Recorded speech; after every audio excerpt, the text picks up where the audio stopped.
hello gamers. Get excited.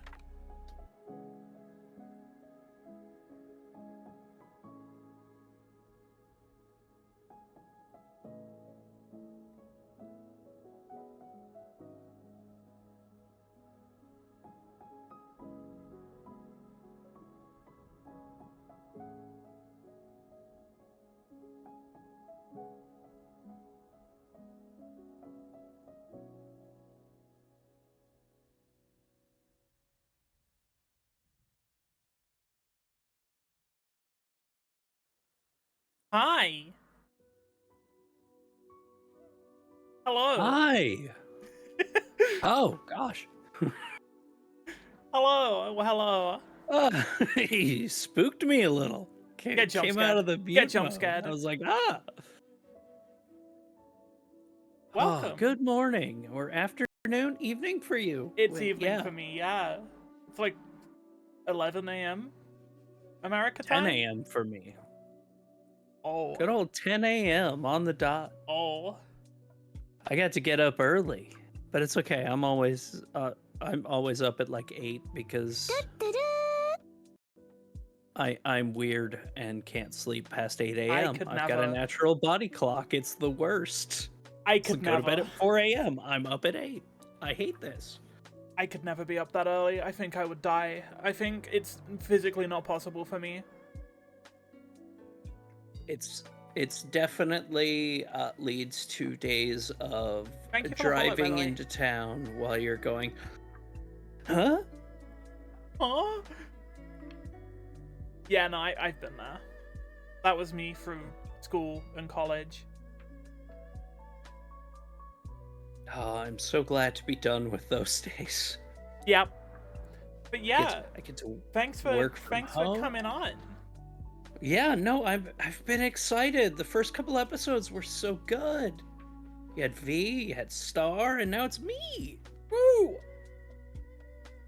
You can go ahead and basically shill yourself, introduce yourself to everyone. Well, hello everybody. I'm Lorelei, the Judgment Scythe. I'm a transgender cat girl VTuber who's just swole as hell. I love JRPGs and stuff. That's like most of my thing is playing JRPGs and Final Fantasy 14, of course, because you know that seems to be the trend on this show so far. But also, well, what's the word I'm thinking? I work for a website called The Games Line where I edit podcasts and stuff, and a lot of reviews and stuff like that, video game news. And that's always fun because it's a place that, yeah, we don't put out a ton of content, but when we do, it's like really, really well written because it's all like every single person there is not a straight white dude. It's not like Dexerto where Miyazaki's dog could piss on the street and you have an article up about it 20 minutes later. Oh, Dexerto.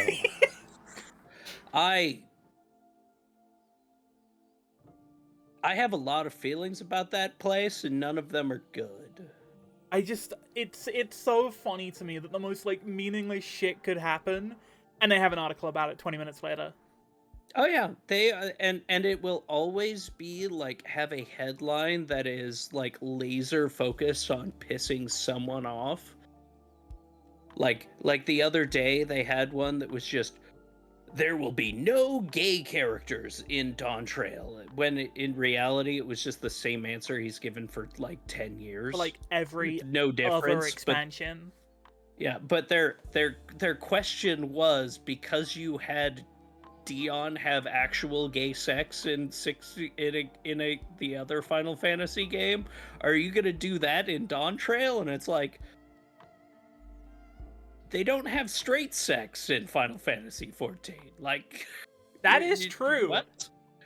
That is also true. They also don't say fuck in that game.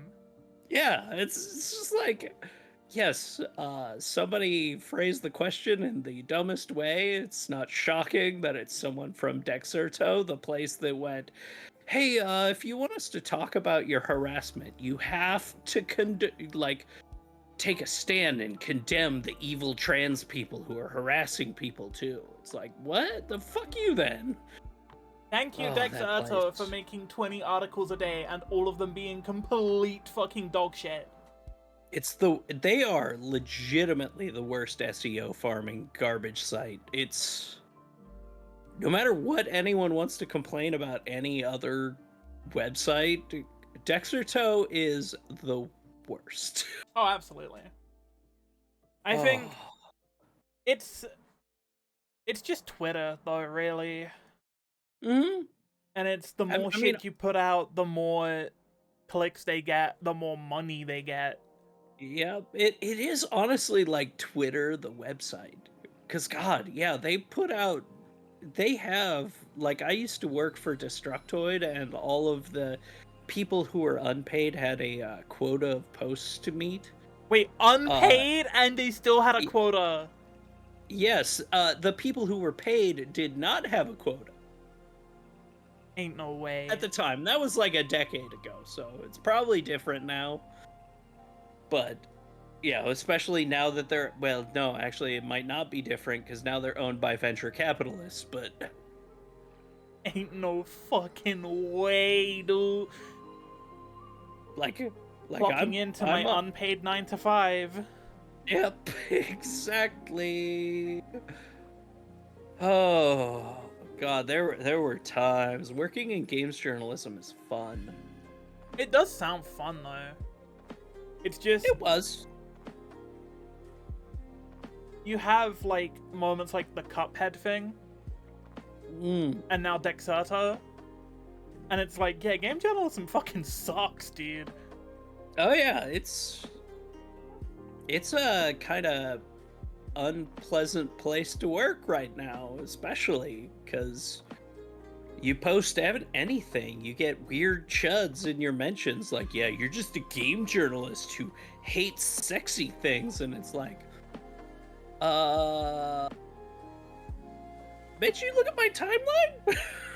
It's like, it kind of reminds me of how everyone's like, oh, so Sweet Baby Inc. But like, I don't even know what was going on with that. I'm gonna be so for real. I didn't even like get into that rabbit hole. I was like, this is just people online being like, I hate thing. I hate queer thing.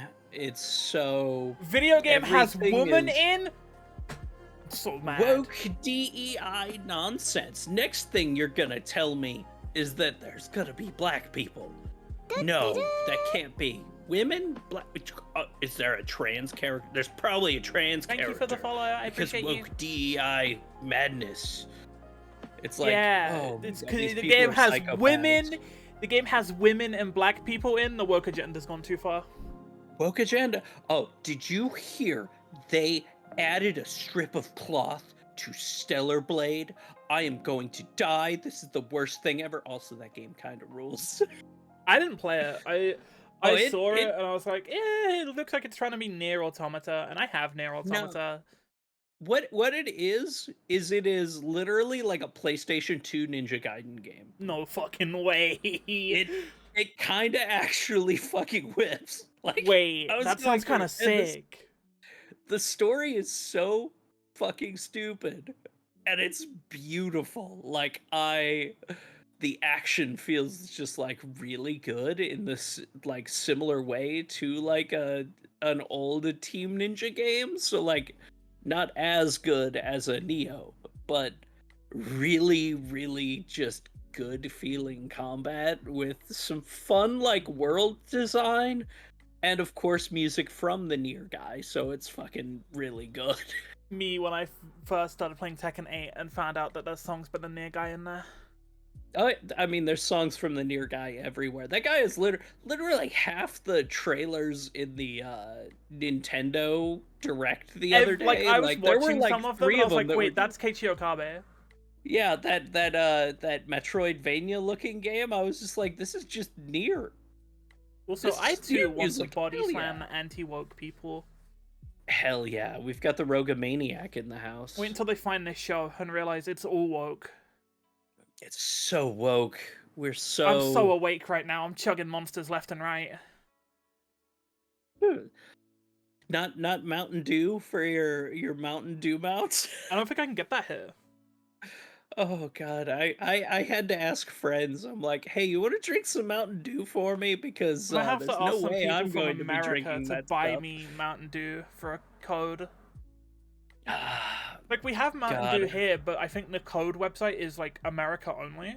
Yeah, I think it's USA, Canada only, which is just like sad. The But woke at least left you made the guys, goddamn trans people woke. You believe yep. this? I mean, actually, I think it's the coffee that made us woke, because I've got a big ass cup in front of me right now. Joe Biden. Joe Biden. Yeah, Joe Biden, the most leftist communist ever. They'll fucking call me Joe Biden.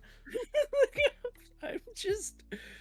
Oh my god, you could be the most right-wing person in existence and the Republicans are still just like, the guy's a woke communist. Woke commie. He thinks gay people should have rights, thus making him communist. This fucking idiot thinks women are real. What? No, women definitely aren't real. Women are fake. We're just a figment of your imagination. Oh, thank God for that. I got scared for a second. Oh. Oh god. Can you imagine a world where women and black people are real? It's a terror, right? God. I mean I can, thanks to Ubisoft inventing gay people and black people, you know. And Thank you, IGN did it Ubisoft. too. Thank you, Ubisoft and IGN, and also Square Enix, and also and Kotaku. Kotaku created the gays. Oh god. The woke mob has made Zelda all about women. Oh god. Oh, what a terrible thing. That game looks fucking God, awesome. that game I'm looks really so excited good. for that. It has the Link to the Past map, thus making me extra excited. It's the art style of the Link's Awakening remake, and it's so cute. Controversial opinion. The only good Legend of Zelda games have been the Link to the Past, Link Between Worlds duology. Nah. All the other ones are pretty okay. Link's Awakening, the remake was good. Yeah, it was. It was. People are saying the Shadow of the Erdtree final boss is hardest FromSoft boss yet. Yeah, but they said that about Melania, and I beat her on my first try yesterday, so... Yeah, I can't wait to see you bully the final boss of whatever this is in one shot. Yeah, I can't wait to bully this entire DLC. It was like me the other day finishing off Neo 2, where I was just like, oh, I'm having so much trouble with the second to last boss. And then I get to the last boss, and I just one-shot it in like 30 seconds. My character was level 130 going into Melania. And she Big gave me like sword. 500k. I was able to level up like 8 times. I mean, that's called skill. Yeah. God, I really need to jump into that game finally. It took me a while to jump into it because my PC is kind of poo-poo.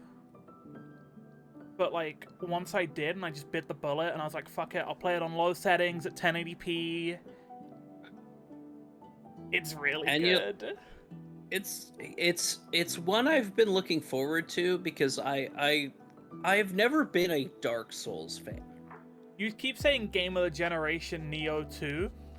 Yes. And I am a freak about that game. I have put like 5,000 hours into it. I've never played one of the Neo games. Neo 1 was a good game. A good game.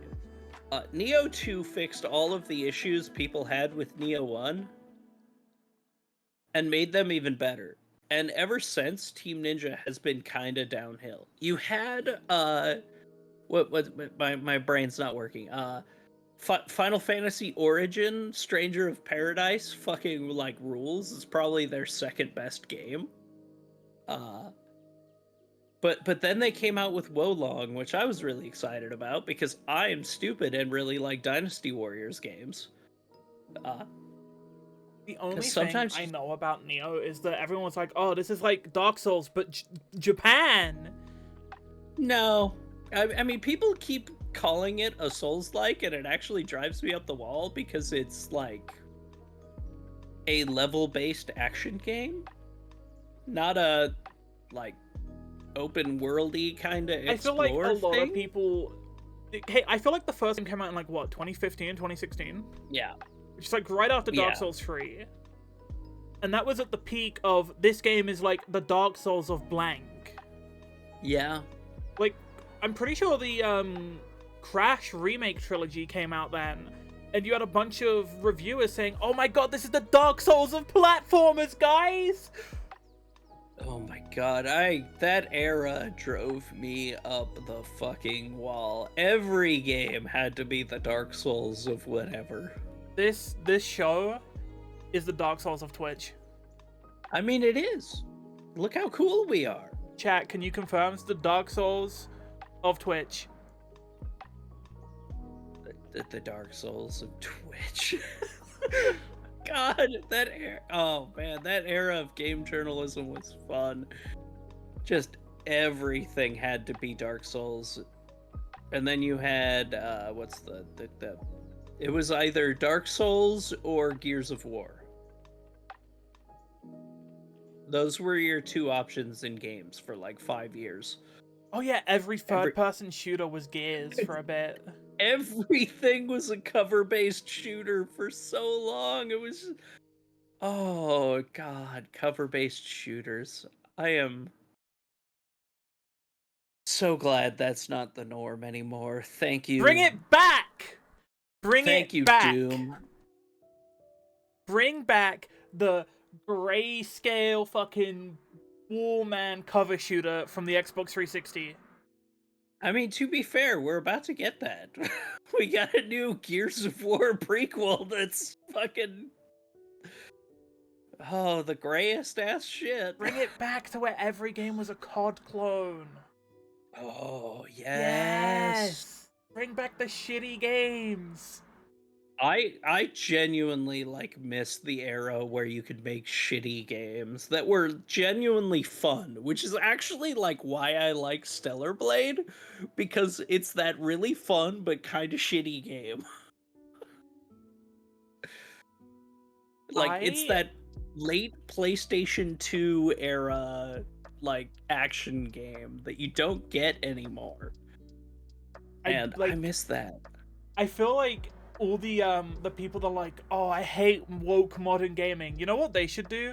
They should go buy an Xbox 360 and a copy of no,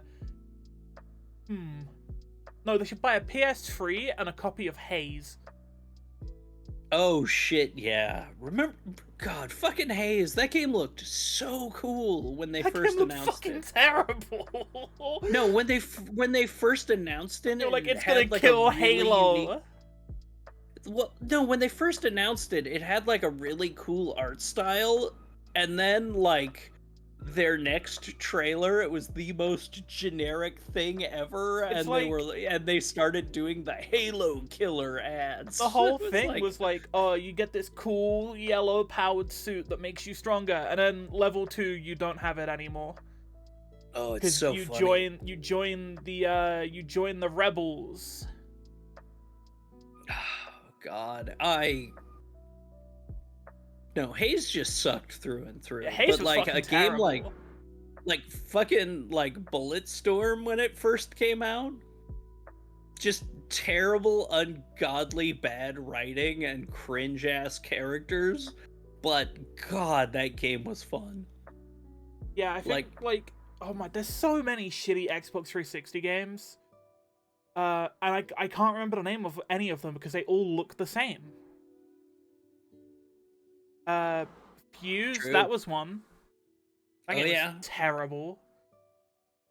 4-player cover shooter developed by Insomniac. With skill trees. It's like, what if Gears of War had Borderlands skill trees? I mean, Borderlands 2. Yeah, Borderlands 2 is a good game. It's a great game. It's a fucking awesome writing game. is intolerable, but good god, that game's fun. Yeah, but like, it's a good game. Yeah, exactly. That's like the thing. I can go back to a Borderlands game and have like Borderlands 1, Borderlands 2, Borderlands the pre-sequel, and have just a shitload of fun. They're not great games, but they fucking rule. I don't even remember what happens in the story of Borderlands 2. I'm gonna be so thorough. Like, I don't even remember what goes on in that game. I am cursed with a near photographic memory, so I remember all that shit, all the, like, cringe-ass jokes and whatnot that were... I just remember it being a shoot guy game. Yeah. with 1,000 different guns, which is fun. Give me more games with thousands of different guns. That's every honestly game... why I like Destiny at the moment, because it just has a lot of guns. It's part of what a lot of people hate about the Team Ninja action games like Neo and Stranger of Paradise, that, you know, it's like they're like Diablo action games where you're just constantly getting weapon drops and armor drops and whatnot. Yeah, but that's fun. Give me more give me more weapons. Exactly. Give me more ways to crush a... What even do you fight? I forget what you fight in Final Fantasy 1. Just like typical fight fantasy stuff in that game. Yeah, you fight goblins and shit, and all the old Final Fantasy 1 enemies. And all I remember about Stranger of Paradise is they have a level that's like Sastasha from Final Fantasy 14. Yes, they do, and it literally follows a very similar map to Sastasha. It's kind of funny. And all it makes me want is for Final Fantasy 14 to do what WoW does with Mythic Plus, and have Mythic Plus Sastasha. No. Yeah. No. It'd be Just so no. funny. Nope. Just give all the enemies a bagillion health and add mechanics to the fight. This would be so funny. God.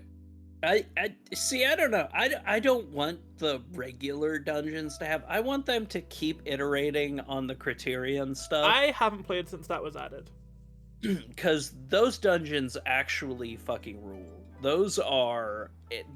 especially just the Criterion and then the Criterion Savage.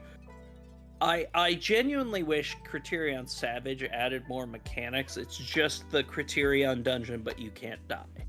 All I know about Criterion is from what people have said on Twitter, and that's that you get nothing for doing it. Like, there's no loot. Yeah, they didn't give anything until the latest one. It was like, you get a title and, like, a chair for your house. I don't give a fuck about that, bro. Give me loot. Yeah. They finally added a endgame equivalent, like, glowy version of the, tome weapon. The problem is they changed the stats to be exactly that of the Savage weapon, and I wish they kept them different so I could, like, if I was doing a skill speed build, I could when have has 14 ever had weapon. build variety? I mean, Never. with casters. Literally never. There's kinda, you got the, do you go spell speed, or with tanks and stuff, like, all the, everyone's like, you're stupid if you don't go with the 2.5 GCD on Warrior. Everyone just does the same, like, there's no talent trees, you just put the gear on and press the same buttons as everyone else. See, I put different gear on because I don't want a 2.5 second GCD on Warrior. I want more Fell Cleaves, damn it. And I'm gonna get more Fell Cleaves. When I logged and I'm gonna in bring the my other GCD day, the down jump scare I got seeing the 2.5 GCD coming back from playing WoW the last year, where the GCD is like a second and a half. Well, I mean, you're going Dark Knight, though, because you get the advantage of during, like, especially during your burst window where you're hitting like 900 buttons. Because you just weave constantly when you're playing, like, with the... I'm the evil WoW player they warned you about 2 years ago. That's me. Oh yeah, I can't believe there's another WoW raider coming into Final Fantasy 14. That's me. I'm really excited to see your reaction to the game. Yeah, because I've never played it before. Yep. Not ever. Not once. Nope. The evil WoW Raider coming into Final Yep, Fantasy 14 definitely again don't to have ruin like our day. 2 classes at 90 or anything like Oh, that. oh god, it's so much fun. No, we get to hang out a little. We get to, we can fuck around I in get to Party Finder force when my the raid chat tier to drops. carry me through the extremes. I mean, to be fair, it doesn't take much to carry through the extremes this time in Endwalker. Those are... Well, there are a but I'm couple a of WoW really good player. ones. Oh yeah, you're right. You don't understand how real mechanics work. Or Yeah, whatever. no idea. I come from World of Warcraft where we don't... Mechanic? What's that? Oh, it's so funny. Like, every time people come over and like do the WoW player plays Final Fantasy 14, I'm titling my stream that when I play the game on stream. oh yeah, oh hell yeah, do it. I mean, I'm gonna be doing similar. Like, I'm gonna be like Final Fantasy 14 player plays, or wait, it'll be 2. like Neo 2 player. Neo 2 player plays Dawn Trail. Because so many people care about Neo 2 players. Oh, God. I do find it funny how, like, I think it is when you look at, like, the different Team Ninja action games, you could tell how Neo 2 is the one that clicked with the most people. Because the fact is, it's like a frickin' 8-year-old, 6-year-old game or some shit. Maybe I should play And Neo 2. the online is still like super active. Maybe I should play I Neo can 2. I can go in and go, hey, I want to join somebody else's game that's having trouble and help them. And there's almost always someone available. It's kind of wild. Like, good games last. And that is a good ass game. Woo! That, Where people still play Dark Souls 1. yeah, I mean, true. Like, I just appreciate people who make a good game and can really just have fun with it. Like, especially when Neo 2's story is just so fucking stupid. It's so beautiful. It's so beautiful. I've never played it. I know.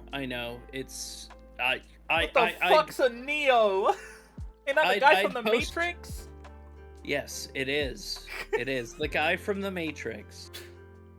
But God, I've been having so much fun like jumping back into it on stream lately because I was just like, I can't just grind Final Fantasy 14 all day. I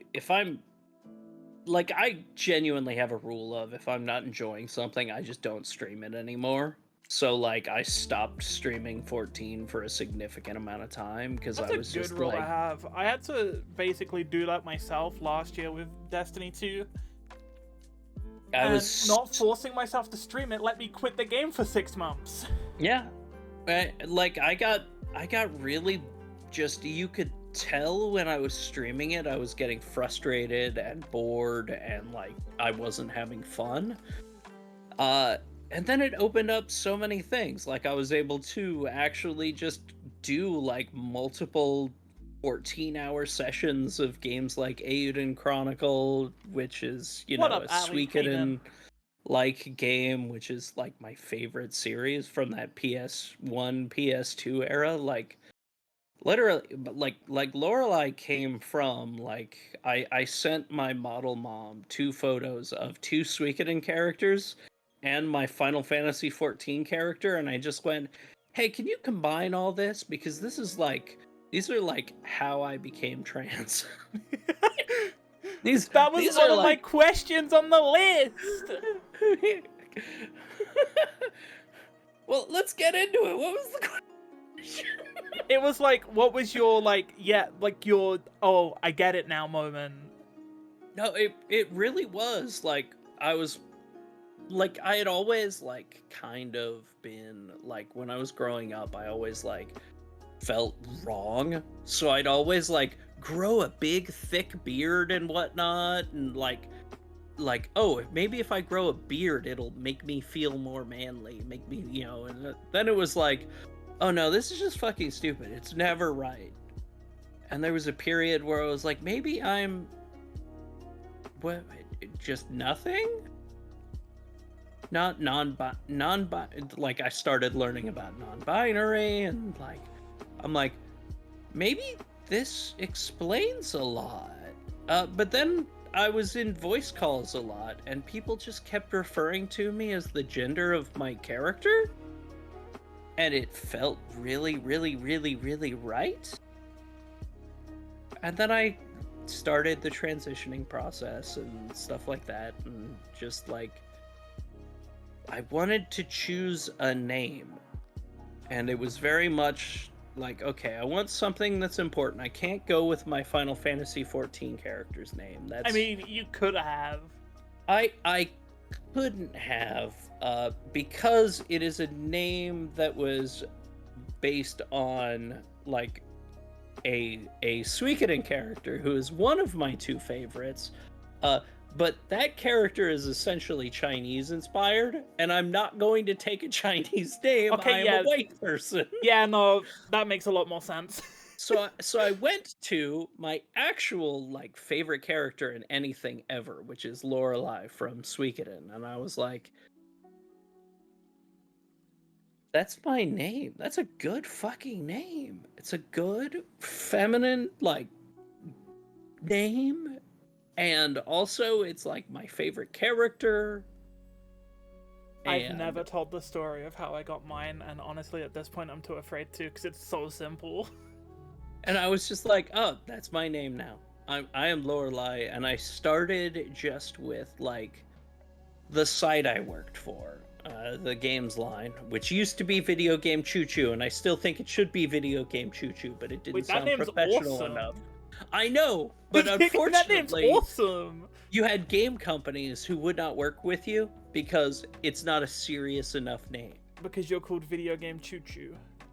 Which I loved, like our, you know, so when we rebranded, we kept the train theme because it's like the games line. It's, you know, the train line and whatever. But it's so much. It was so much like, okay, I'm gonna start here, and everyone respected it. And then I had my sort of, okay, I want to start streaming again, but I still feel like really uncomfortable with who I am. Or not uncomfortable with it, but just like, you know, the just like, I can't face cam. But I wanted to still have like something people could see the emotions with. So I was like, maybe I'll just try to figure out the VTubing thing. And for a while, I just had a you know, a PNG tuber of my Final Fantasy 14 character in the really gay Hawaiian shirt. It's just like, this is the most lesbian thing ever. This totally works. It just works. And I did that for about a year before I met my model mom, thanks to one of my raid group. And she was like, hey, I want to start making people's VTuber models. And I was like, oh, okay, I'll do that. I'll give you some money for it. And Lorelei was born. It was kind of amazing. Just like, hey, here's like 3 characters, combine these, and then she like read my mind. It just works. Straight up, it just works. Yeah, there were almost no revisions going back through. It was just like, oh, I got my cute fangies. I can really do a nice little smirk. Yeah, smirk. It's got my shit-eating grin when I'm really excited and really smarmy sometimes, and I love it. It's been so nice.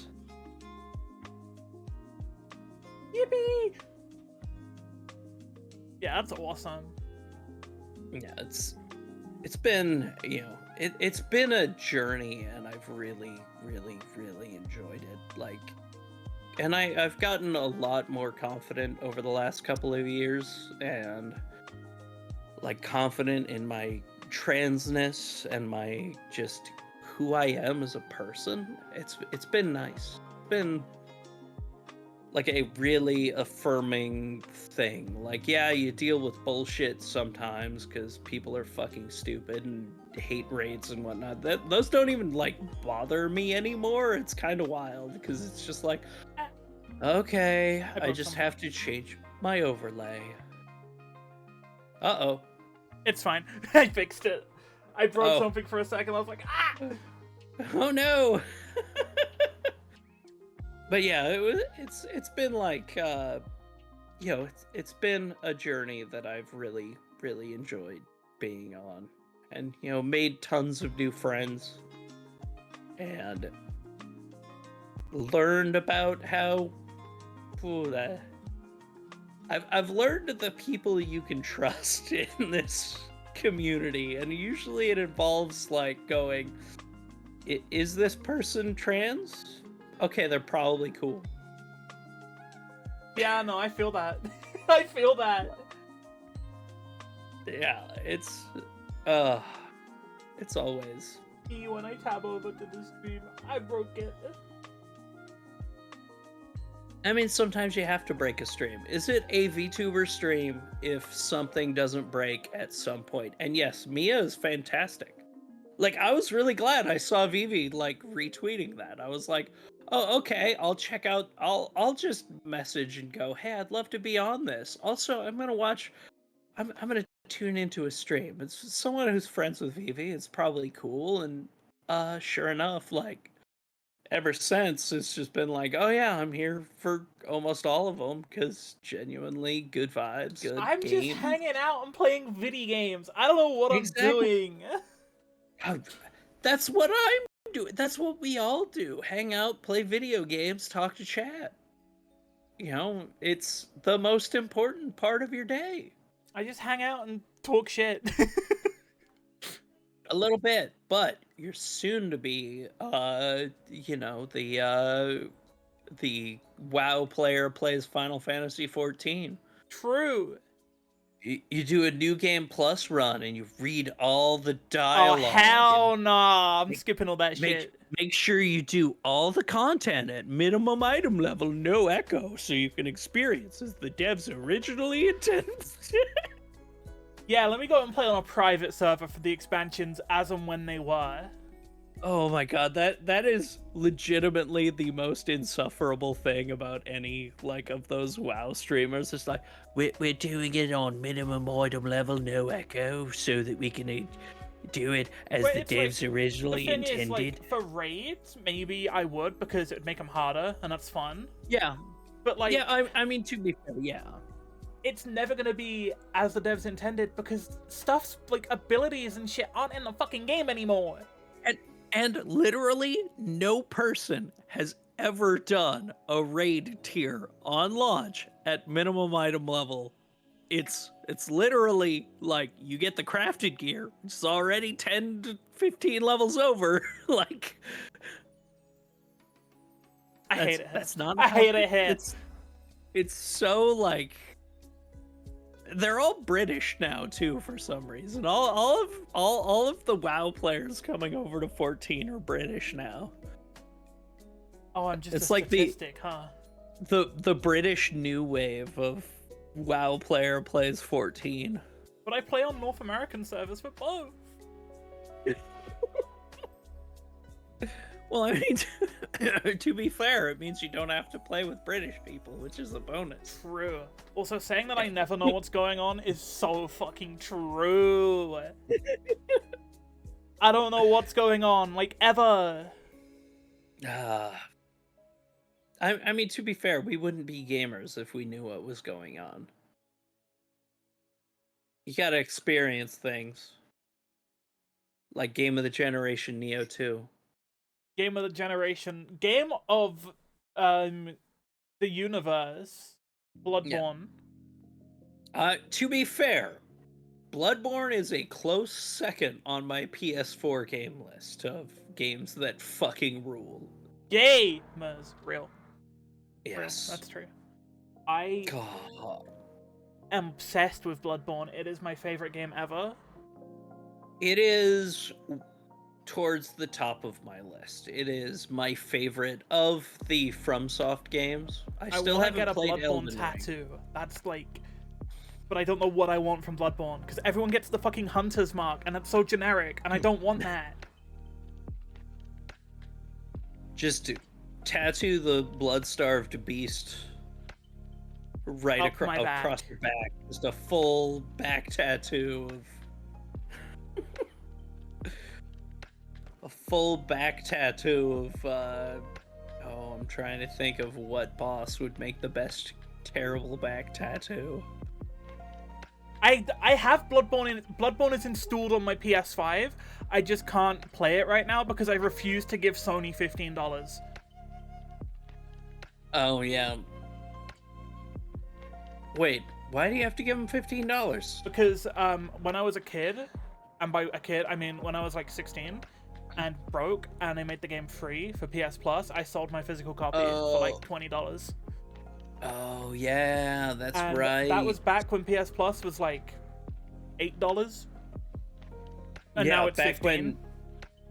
back when those services were like actually like I could justify paying them. Yeah, and now it's like $15, and it's like, bro, come the fuck on. Like it sucks that I can't do online of Neo 2 on my PlayStation version, but oh, frickin' phone calls. Ignore you, spam. But yeah, like it's not worth it now. No. It's, what, 40? It's like frickin' $130 a year, 100 or whatever. Like 120, 130 a year. For you don't even really get anything the much thing is, from as well, like half the games on there I'm never gonna fucking play. And all of the ones that are like PS3 or PS4 that I would want to go back to are only playable with their shitty ass Like streaming service. I tried to use that. I tried to play God of War, like the PS2 one. I tried to do Metal Gear Solid 3, and it was the worst experience I have ever had playing a video game. Oh, it was fucking terrible. Playing God of War, like the PS2 original God of War, on cloud gaming. And the worst part is, it is 10 times better now than it was when it first launched. And it's still fucking terrible. Fucking awful. It's so fucking bad. It is. Like, there are streaming services like that that actually work pretty well. This is not one of them. Holy shit. Like, it does not matter if you're on Wi-Fi or wired in. This one does not work for shit. It's so bad. And it's maddening. It's just... Oh, Sony, please, like, let me just install those PS3 games on my PS4 or PS5 and play them, rather than having to go through not only a shitty emulator, but cloud that does not work. It's just put that on fucking Amazon Web awful. Services or whatever. Yeah, and it's like, with the Switch as well, selling games like Square Enix's Guardians of the Galaxy on Switch, but all it is a fucking access code for the cloud version. Yep. And it barely works. It's so... Actually, no, the Nintendo Switch versions are... I mean, that thing already has bad Wi-Fi. Why are you gonna buy, like, Resident Evil 7 Cloud? I'm surprised that 7 doesn't even run on the Switch, considering The Witcher 3 fucking runs on the Switch. Well, I mean, they developed that Switch version, like, to work on it. Like, They could. You telling me Capcom doesn't have that money? yeah, I mean, they have that money, they just ain't gonna spend it.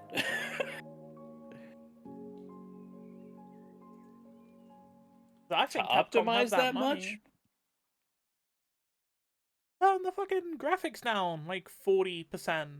It'll Yeah. work. It'll be fine. I mean, you can already play that way on PC. Yeah, just do that, but on the Switch.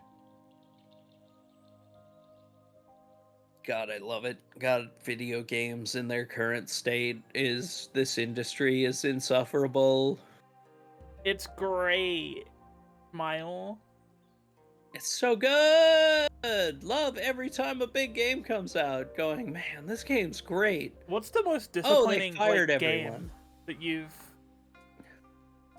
like? What game Ever are you played? excited for and you were just fucking like disappointed by? Ooh, oh, there are a lot of these. Ooh, game I was disappointed by that I was really excited about. Like most most disappointed.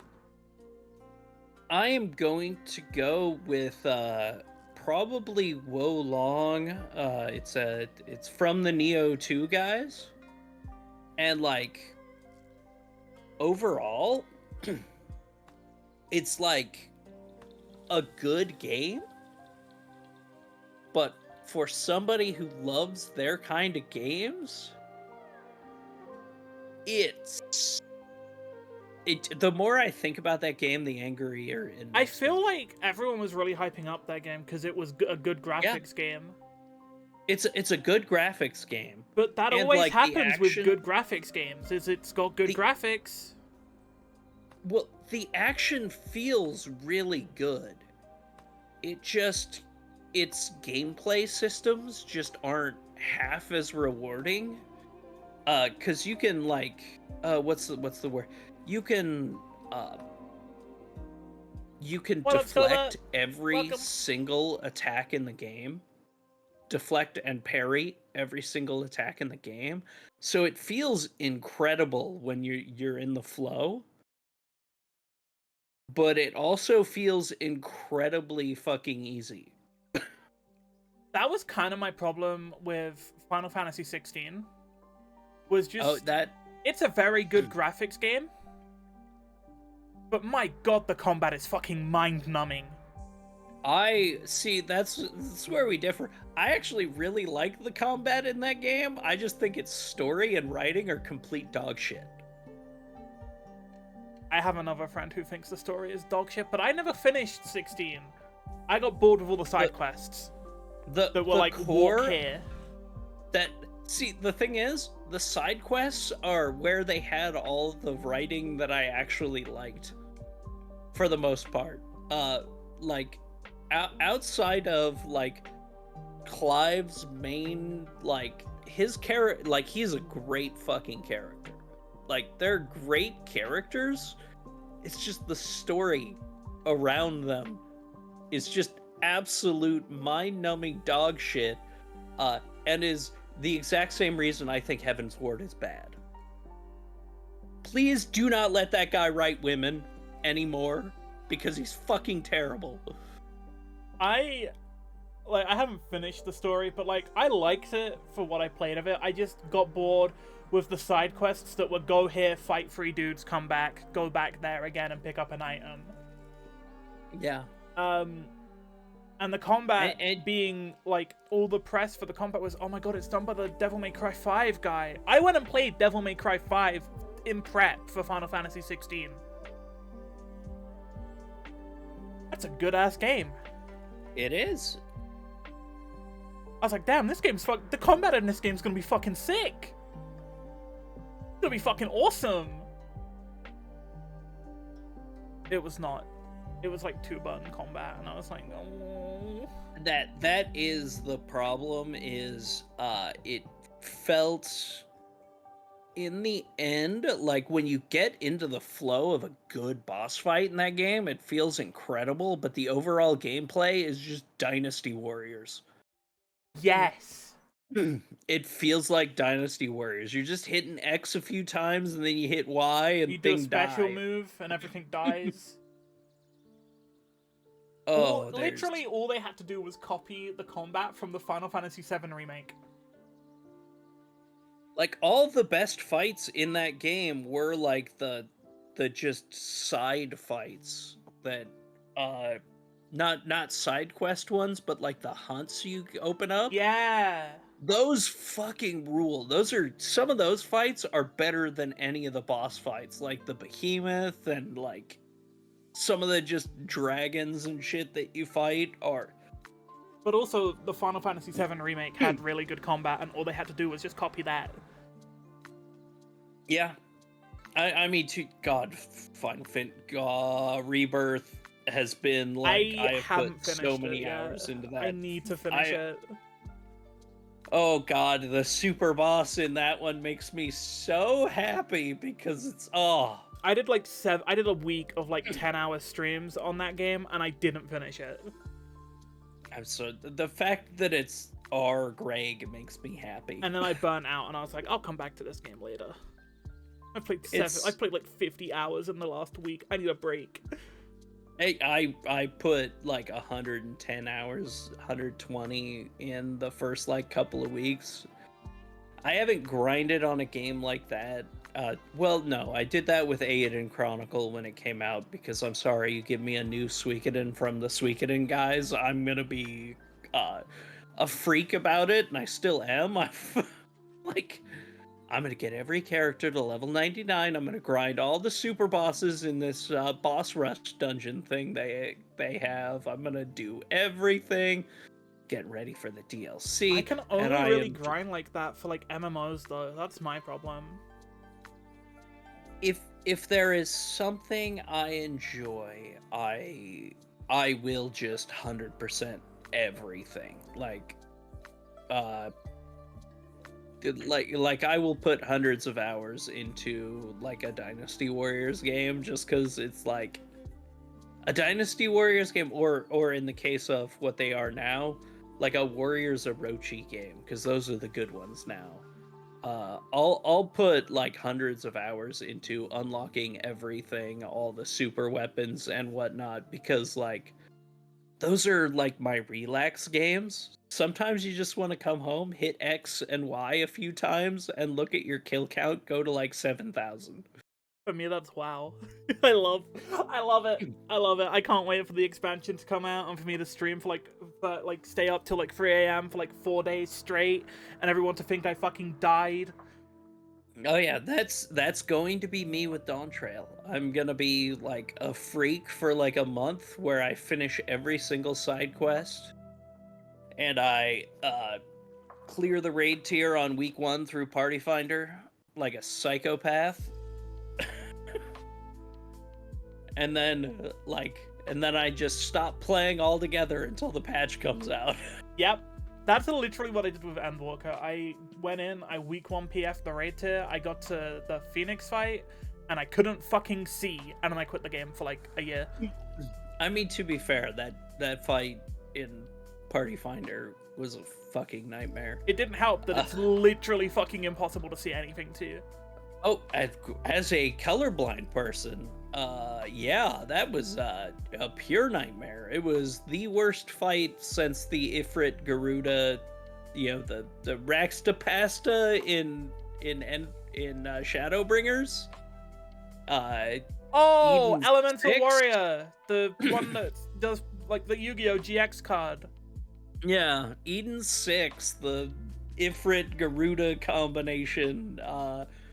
Whenever Ifrit was in charge and you had fiery mechanics going off, I couldn't see shit. But it's like, yeah, let's make a fight with an orange background, with an orange floor. What color should the boss be? Orange? What color should the AoEs be that he drops? What colors are the AoEs in the entire game? That's my biggest gripe with Final Fantasy. Like, in WoW, a lot of the times, now, especially recently in like the most recent raids, they've made the boss drop AoEs on the floor. the markers for them are different colors than the floor. Crazy concept, right?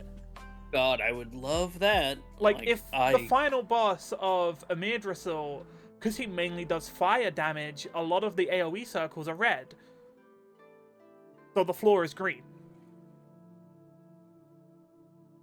God.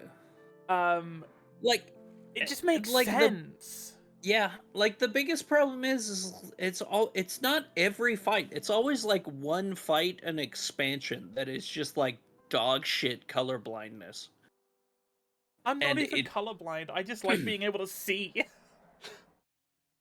And it drives me up the wall because it literally is just like, and they have colorblind filters in the game, but they are the worst in the industry. To be fair, I'm not colorblind, but I play first-person shooters with colorblind mode on because it changes some of like the stuff to pink or green for enemies, and I find that easier to see in some like backgrounds. Yep. Oh yeah, that's definitely true. But yeah, like when every single thing bleeds together and you're just like, I can't even see. It's like I really love the recent Rabbit and Steel game that came out, which was like the Final Fantasy. I've been really interested in that. I played the demo last year for Next Fest. Yeah. It was really fun. It's super fun as a game. The only problem is like Final Fantasy 14, all of its colorblind settings are kind of dog shit. So I literally can't see anything in that game. It just all bleeds together completely, and it's so That's my upsetting. biggest problem with 14 now as well, just playing it again recently, is that if I'm pressing my AoE buttons on Dark Knight, I can hardly see the fucking AoEs that the enemies are casting. Yeah. Oh yeah. Oh, especially Dark Knight, because I can't see shit. You're shooting red shit out everywhere. You're just drenched in blood shooting everywhere. Oh. I love the aesthetic of Dark Knight, but it's so hard. And then you get a Steam out there, and you're confusing the shit out of everyone, thinking there's somebody standing in AoEs, but it's just your shadow. Yeah. I haven't unlocked that button yet. Funny. But I only picked it up recently because I've been playing a lot of Blood Death Knight in WoW. And it's the plate armor, two-handed sword tank class. And I saw Dark Knight, and I went, that's a plate armor, two-handed sword tank class. Yep. And it's fun, and does you get to hit a lot more buttons than the other tanks usually. Do I do a lot of damage? Yes. But it plays completely different to Blood DK, because Blood DK's whole thing is, I'm too dead to die. Yeah. And you just self-heal yourself. That's also Dark Knight, because you heal yourself now when you use your invuln that kills you. Oh, I just have a button. My spender, it's a builder spender, and my spender heals me. Oh, so you're a warrior. But, like, it heals me for an absurd amount. Like, I can top myself from, like, 10%. Yeah, you're a warrior. I love Blood DK. Warrior, every 20 seconds you get bloodwetting, and that just tops you off. It's from anything. I press so funny. one death strike, and I'm full HP. Yeah. And then I build up my little damage reduction bone shields, and I spend, like, half of them to make my damage cooldowns come back quicker. I see, every time friends of mine talk about WoW, it makes me want to play more WoW. I love WoW. I love this game. I might actually jump in with the new expansion when it comes, just to finally. August. I know, it's fucked up. There's too much stuff this summer. I gotta play Elden Ring in a week, to play Final Fantasy for 1 week, to then wait for WoW in August. Yeah, I've got Final Fantasy, and then I might actually jump into Destiny 2 once I finish the raid tier. Oh my god, I forget about Destiny 2 still being a thing that I've got to log into. I haven't finished my weekly quest this week. I genuinely hate that watching you was what got me to actually buy the expansion. I mean, it was you and like a few other people, like, You can blame me. but I'll take the I blame. I blame you because I probably watched you more than others because you were playing at a time when I'm actually on my computer. I'm like a really early morning streamer for most A- Americans. Yeah, and everyone else is like 11 at night. So either I'm streaming or I just there's 900 streams going at once. Dude, like 11 at night, like fuck, what side of west side of America? That Yep. shit's like 4 a.m. for me, bro. Yep. And every like that's when everyone I fucking know is streaming. And it's like Like I can't watch any of my friends play video games because I am sleeping. oh yeah. Like I mean half the time I'm sleeping with some of them. You got some people that stream till like 4 a.m. my time and it's like what are you doing, man? Not sleeping. Why are you still playing video games? It's so late. See, that's gonna be me though in like August when WoW comes out. It's like, yeah, I stream till 4 a.m. See you tomorrow, Yeah. boys. I'll be back again when I wake up. No, yeah, that's me when Dawn Trail comes out. Like, please give me give me your time as I hey, do you want to read every single side quest because that's what I do. I'm a freak weirdo. If you like reading, there you go. Yeah, Go watch, I like go watch Lorelei play Final Fantasy if you like reading. because I like the world lore. Like a lot of my favorite stuff in 14 it does come from side quests. Like if you didn't do all the side quests, you wouldn't know like all the cool like Asm step lore and stuff like that. And it's just like See, I have goopy goblin gamer brain, diagnosed condition.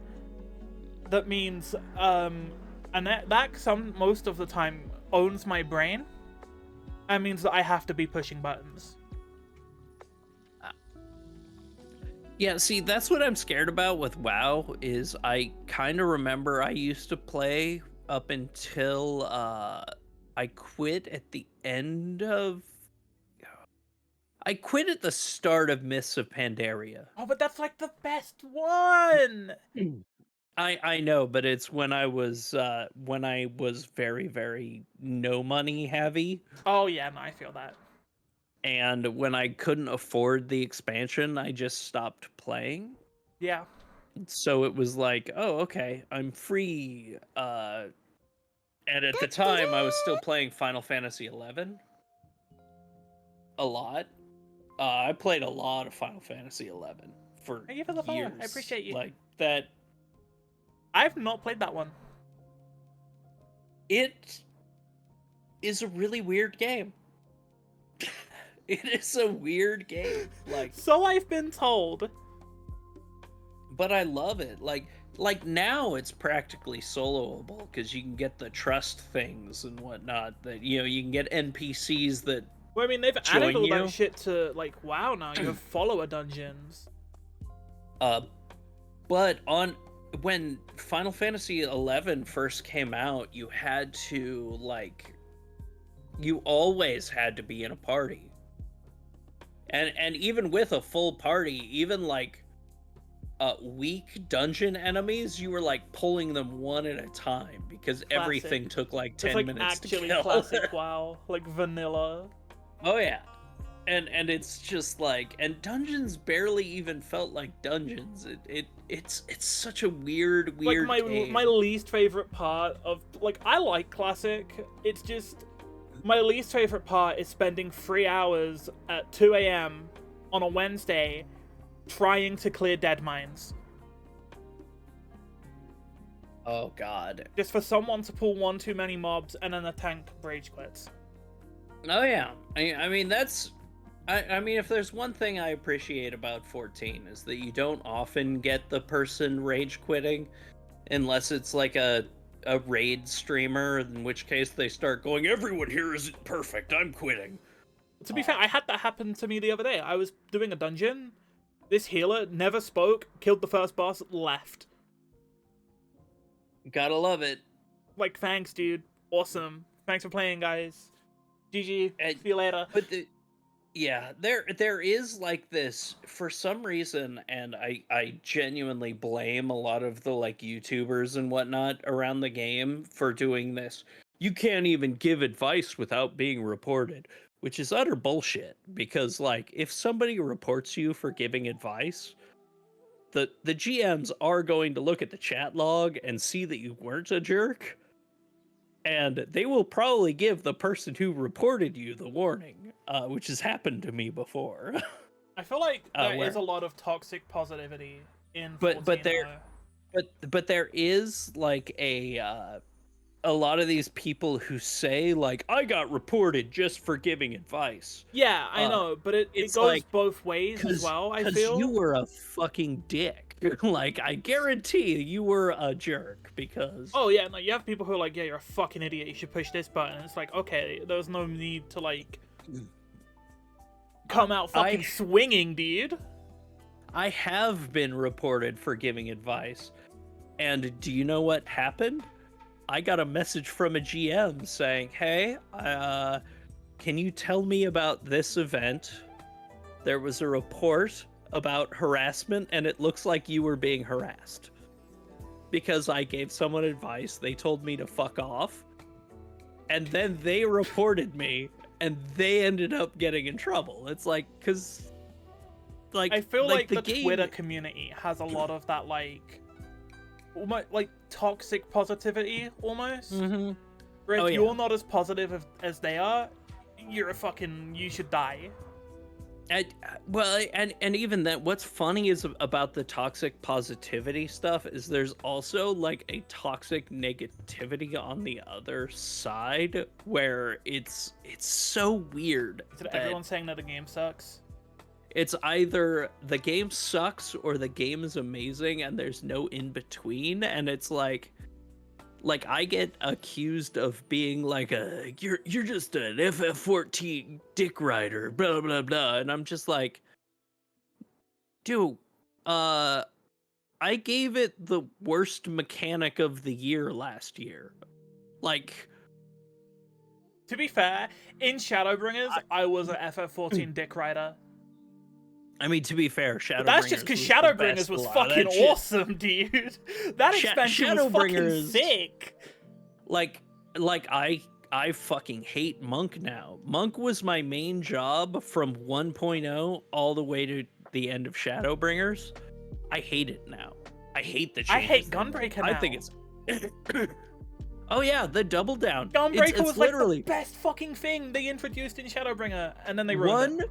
One button ruined the job completely. Yep. Fucking double down sucks. So dog shit. I mean, it's like cool. It does a lot of damage. But it's like... But it fucking sucks. Me getting back into MMOs with Shadowbringers after not playing WoW for like 10 years, since like the start of MOP. Like, yeah, I was gonna dick ride 14 because it's a really fucking good... it was in a really good spot at that point. Yep. And it's like... And I look over at WoW and I see that Shadowlands has just come out and we don't talk about that expansion. Oh, Shadowlands, We didn't talk about that one. Oh, it was so bad. It's It was so bad. It's so like, that's bad. the thing, is like I've always kept up with WoW through like lore nerds. Because I genuinely think the lore of World of Warcraft is fucking has been awesome. So good, to be fair. I think Dragonflight was the redemption WoW needed after BFA. I need to jump back in. I keep thinking about waiting for the expansion, but I've heard so many good things about the writing in Dragonflight that I honestly think you should just hop in whenever pre-patch drops, because that'll give you like a month to kind of play around. Yeah, I might have to. And you'll have pre-patch will have like whatever changes they're making to the talent trees and all the new they're updating a lot of the mounts to be able to do the new like dragon riding style of flight. Oh, and that's gonna like be coming swooping out with, like, up and down. Yeah. The Guild Wars 2 flying. Shit. Oh god. That's another game I've wanted to dig back into. I Every haven't time I played get Guild back Wars into it, 2. I can't. I try to get into it, it just doesn't stick, and I don't know why, because it's really fun. Yeah, I mean that's the thing with me is like I've tried to get back into it a couple of times, but it's just never fully like It's never stuck with me like WoW or yeah. 14 has. It's the thing that it's like Destiny for me where I jump in for a couple of months every expansion and then I just never touch it again.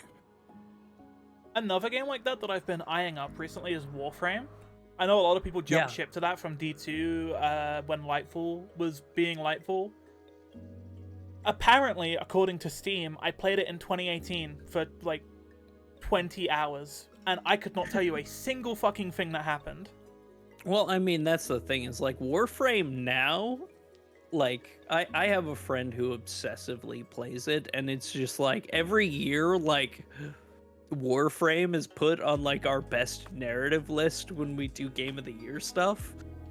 And like coolest moment cuz apparently their narrative shit has been like incredibly cool. I want to But try it's it out because it looks really cool, but like I don't know what the fuck is going on in half the stuff I but see. yeah, like the friend of mine was just like, "Oh yeah, it's impossible to jump into sometimes unless you have a friend because every expansion or every edition gets like 90 new currencies and the old ones still exist. So now there's like 9 billion currencies in that game." I'm just gonna stream it and pray that someone turns up that knows what they're doing and can be like, yeah, I do this, and I'm like, oh, okay, cool. Yeah, like that's definitely one I really want to actually fuck around with. Like there are so many cool MMOs out there or MMO like things Like obviously now I don't have the time because I got Elden Ring and then Final Fantasy. and Elden Destiny Ring 2 Final, is still going yeah, on. and you're still enjoying Destiny 2. 3 weeks in and I'm still having fun, which is fucking crazy. Yeah, like I just still dread like when the patches start coming. Well, we're in But that like so first far, sort of patch light fin, whatever the fuck they're called now, episodes, I yeah. think. And so far, people are still positive. Like, I remember Lightfall started pretty positively. Yeah, but by week 3, everyone was like, yeah, this sucks. Which is why I bought back in, because all my friends were like, oh, this is great. This is great. I'm really liking it. Destiny 2 is back, baby. And then, like, the first episode hits, and it's like, this fucking sucks. But Witch Queen, like, it came out, and the first season was really lackluster, but that expansion launch storyline was so good, and all of the seasons that followed Witch Queen launch were really good as well. That everyone was like, oh, Lightfall's gonna be, like, great, because we've just come off one of the best years we've ever had. And then it was not. Yeah. And then Bungie got put in a corner and made one of the best things they've ever made. Or it was like every few weeks. It felt like every episode that came out was either just like the worst thing ever or like, oh, hey, Destiny is back. And then like 3 weeks later, Destiny's dead again. But this time, it's back, I promise. I hope. I'm like still keeping an eye on it because like every friend I have who's playing is having a fucking blast, and that's kind of wild. I like seeing games be good. That's Me literally too. all I want is like people's games to be good. Like I want 14 to be good, even if it's a period where I'm not playing. I want like I hated the second raid tier so damn much that I was just like, I'm Mom, thank you so fucking much done for 5 months. I with appreciate raiding. you, homie. Thank you so much for dropping in. And then I still raided the third tier all through Party Finder and probably actually had more fun in Party Finder because all I do now is either learn or teach. I do not do like re-clear parties in re-clear groups. Every raid I finished this last tier, and I didn't finish the last fight. I just didn't care anymore and was doing ultimate stuff. So it was like, but like 9, 10, and 11, every clear I have of those fights was a clear for 1. I think my biggest problem with 14 rating is I just don't like how the gearing feels. Yeah. I just don't like that there is one way to gear. And like that is like if you want the best damage, absolutely. But like as I was saying earlier, like I do not like slow skill speed warrior. It feels like shit. So I get a bunch of skill speed gear, and everyone is like, you do like 0.5% less damage. You're being very inefficient. It's like it's 0.5%, motherfucker, and it feels a lot better. You press the same button anyway. Bitch, I'm still pulling a 78. What the fuck does it matter? Not like WoW, still do it better like than you like have different talents that actively determine how you play your class. Yeah, I love my talent trees. They're the best thing they've ever done. I sometimes like I want 14 to have talent trees. It'd be so awesome. I mean, I would like instead of just going past level 100 to 120 or whatever, just get like a sideways progression from now on where you can take a selection of abilities over the next 10 levels or whatever. Because I do want that, hey, I can build something differently. Hey, I can make my tank either really defensive or really healy.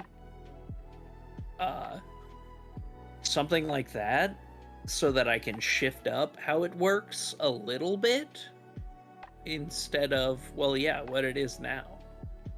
I am a big build variety enjoyer. No, I definitely agree. Like the problem with 14 is like the combat has never been. It's never hard. It's not hard. Deep. It's never been like everyone talking about how jobs used to be like really complex. No, they weren't. They weren't complex. They were still pretty fucking easy.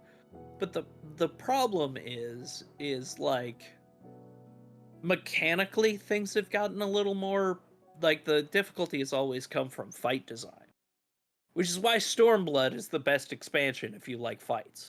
Yeah, I really like Stormblood because all the fights were really good and the story was good as well. Every single fight, yeah, you had like 2 not bangers in Stormblood with like the very first Savage fight, which was just, I mean, it's actually kind of an okay fight. It's just super fucking easy, even for a first tier. It's like wildly easy. It's just like looking at the fights in Stormblood and how the majority of them are pretty fucking cool, and then looking at and like how the writing in Stormblood was also pretty fucking cool. And then you go to Shadowbringers, where the writing, again, is really fucking good. And the fights, some of them are still pretty fucking good. Yeah. There's some stinkers in Shadowbringers, but, like, there's a lot more good fights. And it has a good story, so it makes my goopy goblin gamer brain happy, because I have the good fights that are actually, like, kind of challenging, and, like, the good narrative. And then Endwalker ended the narrative that I cared about, so now I'm skipping cutscenes because I don't care anymore. See, I genuinely, like, I feel jealous of, like, the content creators who care about story getting to the patch content of Endwalker, because, like, when you play it all the way through in one go, or not just one go, but just, like, can play it all the way through without a 4-month break in between every hour, Yeah, it's It's probably a actually little like bit better then, but like it's it's a still not that good good. story, but like if you with the breaks, it made it complete shit. Like My problem I is it's like Endgame. Every time people have asked me about this, I've said it's like Endgame. How since Endgame has come out, I have not cared for a single Marvel film except for like the Spider-Man ones because they're cool. I like Spider-Man. yeah, But like the overarching plot, I don't know what the fuck's going on. I don't care. yeah, Destiny 2 could very easily run into the same problem yep, if they don't like give us something, then I'm just not gonna care anymore because that main plot has ended. Endwalker post patch didn't give me something to care about, so the plot I care about has ended. yeah. So now I just play the game And for the that gameplay. and that's like the weird thing for me is like I still like enjoy the writing of the world. It's still like exploring things that I've always wanted to see. Like I've always wanted to see a look at the new world that wasn't the racist as fuck Blue Mage questline. Uh, Just like give me cool shit to fight and I'll be happy. Just let me fight big monsters. I'm pretty excited for the preview they showed of the first boss of the raid tier. I haven't looked at any of the Was like previews. I'm just gonna go in, I'm gonna push buttons, and maybe the boss will die. I saw a small hitbox on a raid boss, and it made me happy. Because if there's like, especially if he's not moving to the middle of the arena for every mechanic, I will be very happy because That's was like my Endwalker's favorite thing in WoW this tier has been how you've had to. There's like what? There is one boss in the most recent raid tier of WoW that doesn't have to be moved around and just stays static in the middle of the arena. Every other boss Right. has to be moved around and doesn't just like go to the middle and stay there the whole fight. I want to be able to have movement be boss movement be part of an optimization of a fight again. That was part of what I loved about Shadowbringers. I just don't like how moving enemies feels in 14 as a tank. Feels kind of laggy. It is kind of weird because yeah, they do not move when they are in a cast or even when they are auto attacking, they will stop for a couple of seconds for like half a second, and it's just like, But like please in just move WoW, with so me. long as the guy isn't cast, like as long as the mob isn't a caster, in which case you just go and interrupt the cast. Oh yeah, interrupts matter in WoW. That's something I've noticed in 14. I mean they do in 14, but there are only specific uses, and none of them work on bosses. Yeah, I've never Except for had to your interrupt something in 14. except for your caster interrupt, your interject, for stopping spells. They still every once in a while will have a thing you need to use it on in a boss fight, but it's very rare. Uh, Meanwhile, you just can't stun a boss past level 50. Like in WoW, if there is something that you can, if there's an enemy casting something that can be interrupted, you should probably interrupt it. Yeah. Because it's either going to do a lot of damage or it's going to buff. Yeah. And that's the same way it is in 14. They just don't do it enough. They just never let you actually kick stuff. One of the things I do appreciate about Endwalker, though, is that they finally made it so that they had a bunch of Doom mechanics where if you get hit by a thing, you just die after a timer goes down, and healers have to use Asuna to get it off of you. You can't just heal everyone to max again like you could in every single fight before. So I don't know how I feel about insta-kill mechanics in any time those see, I don't mind that because you've got like a 10-second timer, and all a healer has to do is do a 1-second Oh, cast you just press time one cast. button, yeah. No, that's fine. But they refuse to because it's not a damage button, or they've never had to do it before. Oh, healers having to actually heal? No way. Like they haven't really had to do it before because it used to be that when you got a doom, it was cleansed when you healed up to full health. That's not the case in Endwalker anymore. I don't know if Lom is still here, but he's a healer main, and I feel like I just scared him by saying healers having to heal. But like, yeah, the dead ends. I see people die to that first and last boss constantly because they get hit by a mechanic, and the healer doesn't use a Suna because they've never had to. Just press cleanse. Yeah. Nope. Nope. Like cleansing debuffs, interrupting stuff like that's a big part of WoW.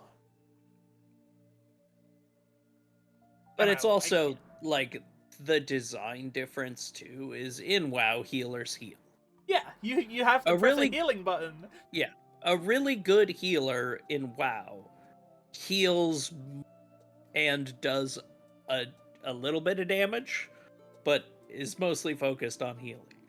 A really good healer in Final Fantasy XIV knows how to use all their off-global cooldowns for healing, and is just pushing their 2 damage buttons most of the time. The thing is, you have healing like CDs, but you mainly save them in WoW for when like someone gets fucking nuked. Yeah. It's like someone gets nuked from like 100% to like 10%, and then you pop a healing CD. Yeah, it's like, I mean, there's definitely a design difference there, but also part of the design difference, the problem with Final Fantasy is people put way too much stock in, like, what the balance says, and things like that. I fucking hate that website, dude. Which, the biggest fucking... The only thing I use that for is going, okay, this is my best in slot from math nerds. Okay, this is what I'm gonna try to focus on getting for this is my week job. 2 that I've been... Second week in a row that I've sat here and basically pissed off the Final Fantasy community. By saying fuck the balance? Just by like shit-talking that game in general. I mean, I shit-talk... See, that's the thing. I love that game with a passion. That's why I shit-talk it. Like... You criticize things you love because you want it to be better. I'm just a hater. That's why I don't criticize the balance and just say it fucking sucks, because I have no respect for that place. It does fucking suck. That's the thing. I hate it. It's where all the doomsaying comes from. It's where all they show the job action trailer and suddenly everyone's screaming that X job is dead and unviable, and then it turns out, like, I'll never forget the Endwalker job action trailer coming out and everyone just being like, oh, they killed Scholar, Scholar's a dead job, and then it turns out the thing they were mad about is one of the best fucking buttons in the game. Like, yeah, it sounds about right. It's such an insufferable hole of douchebags that it's like when people, because at the moment we're in like the pre-expansion lull for both games, for 14 and WoW, right? And WoW has been deciding to do just like crazy shit. Like they did a battle royale mode, and it was basically completely reinvented the game because everything was a skill shot. Like, they turned WoW into an action game with skill shots for all the abilities. Oh, that's just fun. Yeah, I saw that. But people complained about it because, oh my god, I have to play PvP! And you don't even have to! And now people are complaining about the new, like, Pandaria remix mode, which is a way to just replay, like, the Mr. Pandaria quests and stuff and get, like, mounts and whatever really easily. People are complaining about it because, oh, but I don't want to grind all this stuff. Then like, don't! It's the expansion, lol. That's what I... But I'm just glad that they're doing stuff in the expansion lol. That's one of the things that always drove me crazy about 14 is, like, during Shadowbringers, nobody fucking liked Bozja. Nobody fucking liked Bozja. Everyone spent all their time talking about how shit it was. Everyone spent all their time talking about how shit it was, how shit Eureka was, how shit Deep Dungeon was.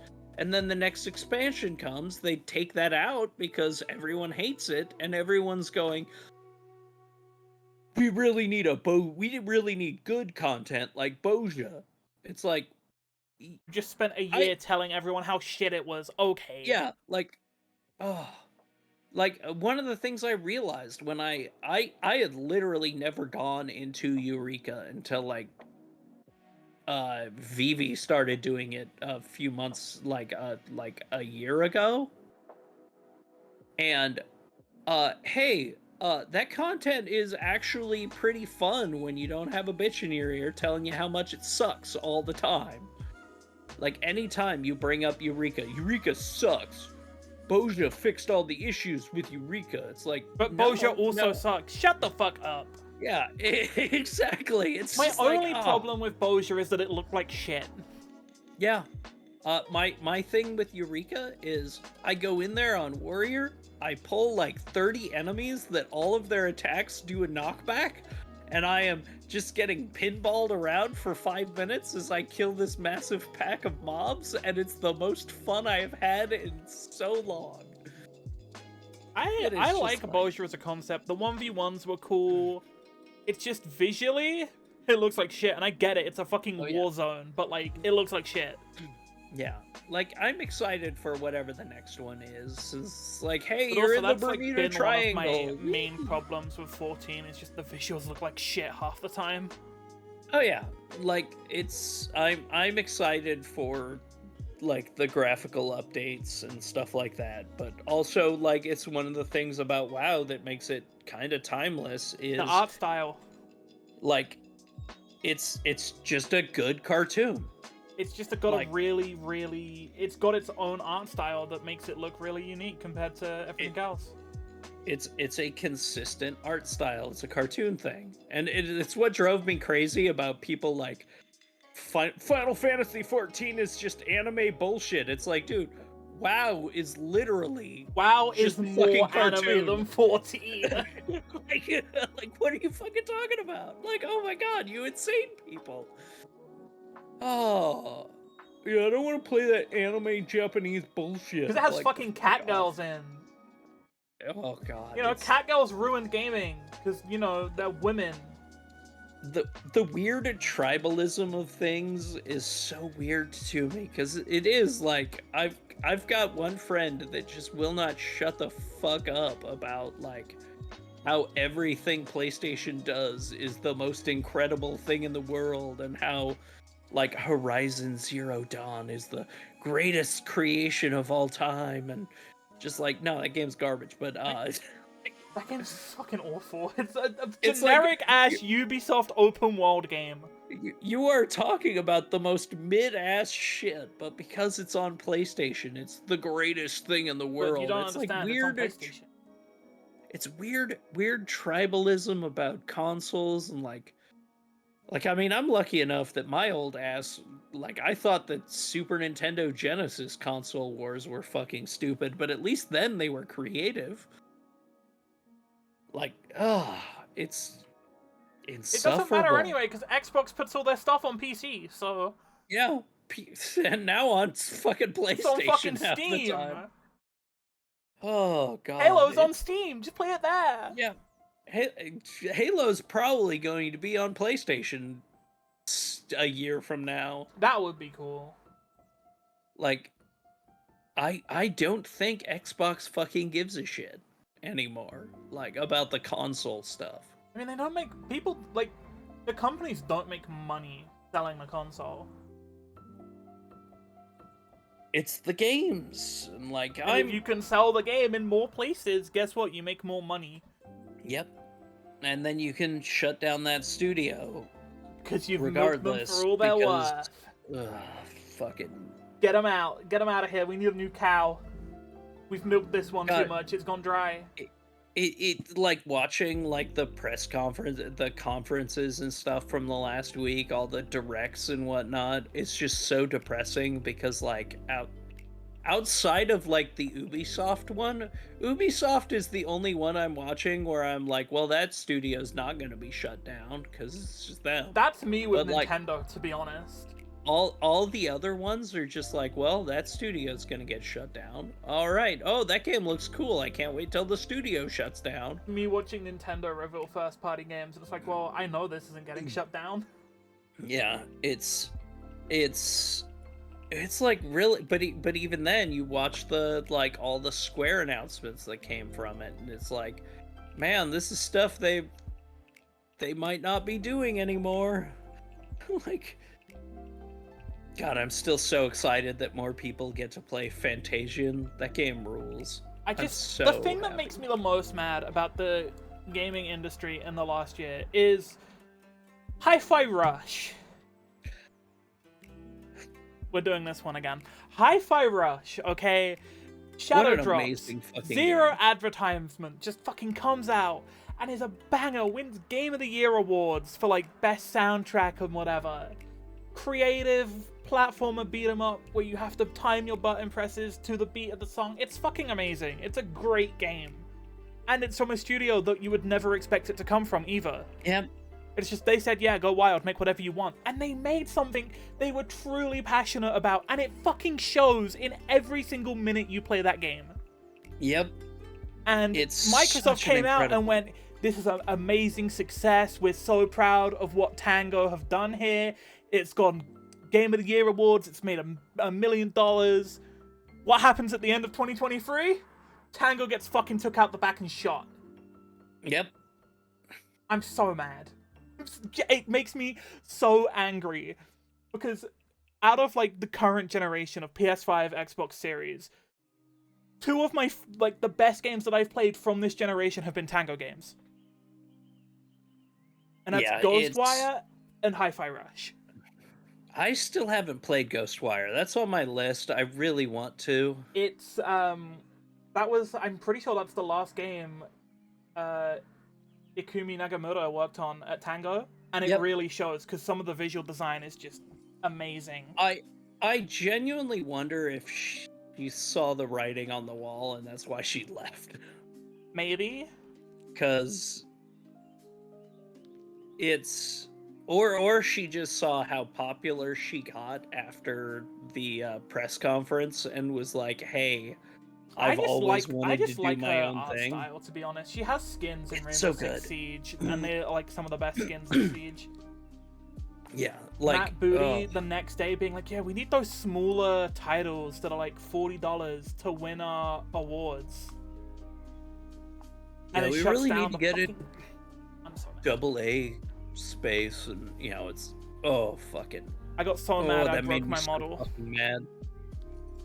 My model broke. I got too mad. Yep. Mine always.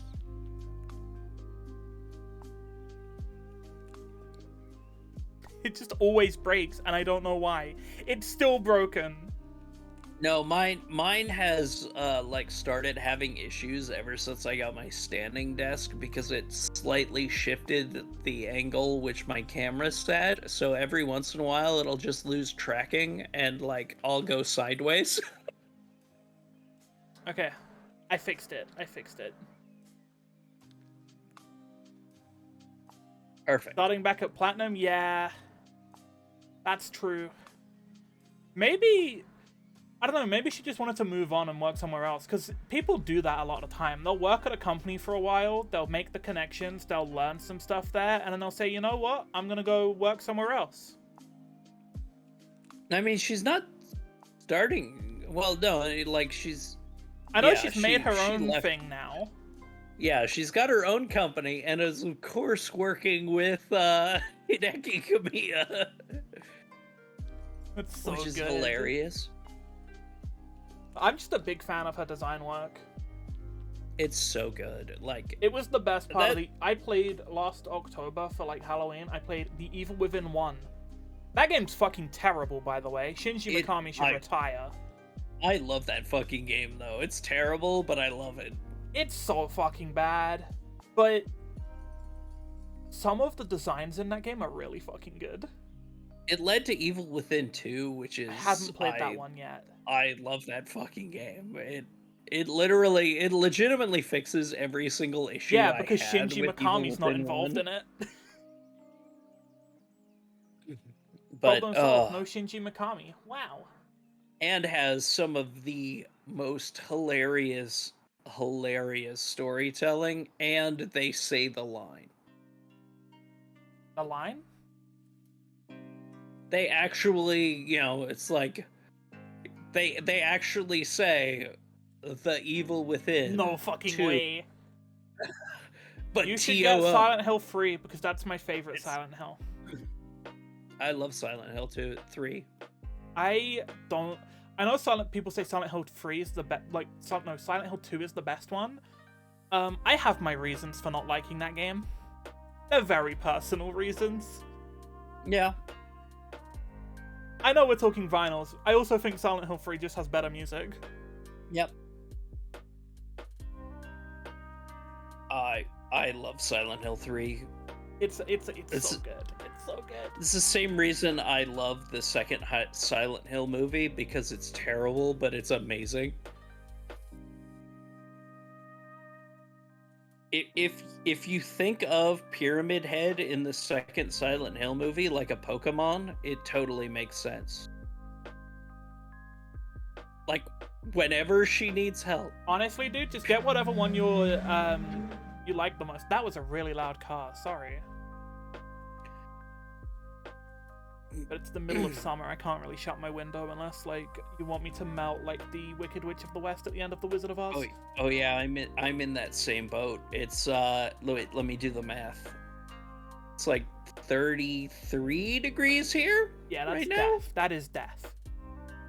Yeah. And none of our houses have AC, and they're all built to be really thick to keep heat in the winter because it gets really fucking cold here. Same. It sucks. Because nobody built houses with anything but heat in mind in this area. But I live on a really long straight road, so in the summer, people with like the loud cars see, oh my god, long straight road, floor the fucking thing. I've got the same thing over there, where I have a long straight 6-lane road, so there's a whole lot of street racing at night. It's only a 2-lane road, but like, I think it was last year. I think it was last year or 2022. But someone really late at night was driving really recklessly between the two ends of this road, and so there's two parts that go up a hill to like other houses and stuff. One of these side roads is like right next to my house, and there's a house across like the other side, whatever. It's like a normal like street crossing.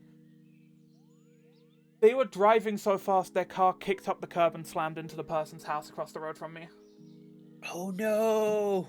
Yeah. Oh, I'm that's pretty sure it was horrible. 2022, but yeah, my like 3 doors down neighbor had their house fucking crashed into. That was pretty fucking spooky. That's like a nightmare. Imagine waking up at like 1 in the morning because your house got fucking crashed into by someone's Toyota Prius. I mean, to be fair, one of the Boeing 747 doors that fell off a plane landed like 3 blocks from my house. Yo, you should go collect that. That's a collectible. Oh, it was so funny. Like, my girlfriend was out of town, and like, it was like I started hearing sirens everywhere, and then I got a phone call from her that was just like, "Hey, did you hear what happened?" And I was like, "No, what happened?" It's like, "Oh yeah, a plane door fell off right over where we live." Also, Nick, you should literally just get whatever vinyl you think you will enjoy more. Get whatever album you enjoy the most. That's like the most important You thing. were literally Always... like Walter White in that one episode. That plane story. Yeah. That was your Breaking Bad moment. You should have taken that as a sign and gone into like cooking meth underneath a chicken shop. Making meth? Yeah. I mean, I already live in like one of the hub areas for it. So. Albuquerque, New Mexico. It's like the only place in America I know. And I only know it because of Breaking Bad. I don't even know. I couldn't point to it on a map. I just know the name. Ah, gotta love it. But yeah, no, it's yeah, there's definitely the area I live has some issues. I feel I that. mean, I it's feel that. nice, it's relatively safe outside of the package thieves that somehow keep breaking into our building. We don't have package thieves recently, but I live in basically what is essentially like a commuter town, like right outside of London. Uh So people move here because it's like really close. that's Um, how I live. Commuter town right outside the big city here. and because of that, they come here, and these are like rich families that end up having kids here because it's like, oh, small town, and it's easy to get to work. And then the kids use their parents' money to go sit in the park where I walk my dog and do fucking drugs, get high Uh off fen.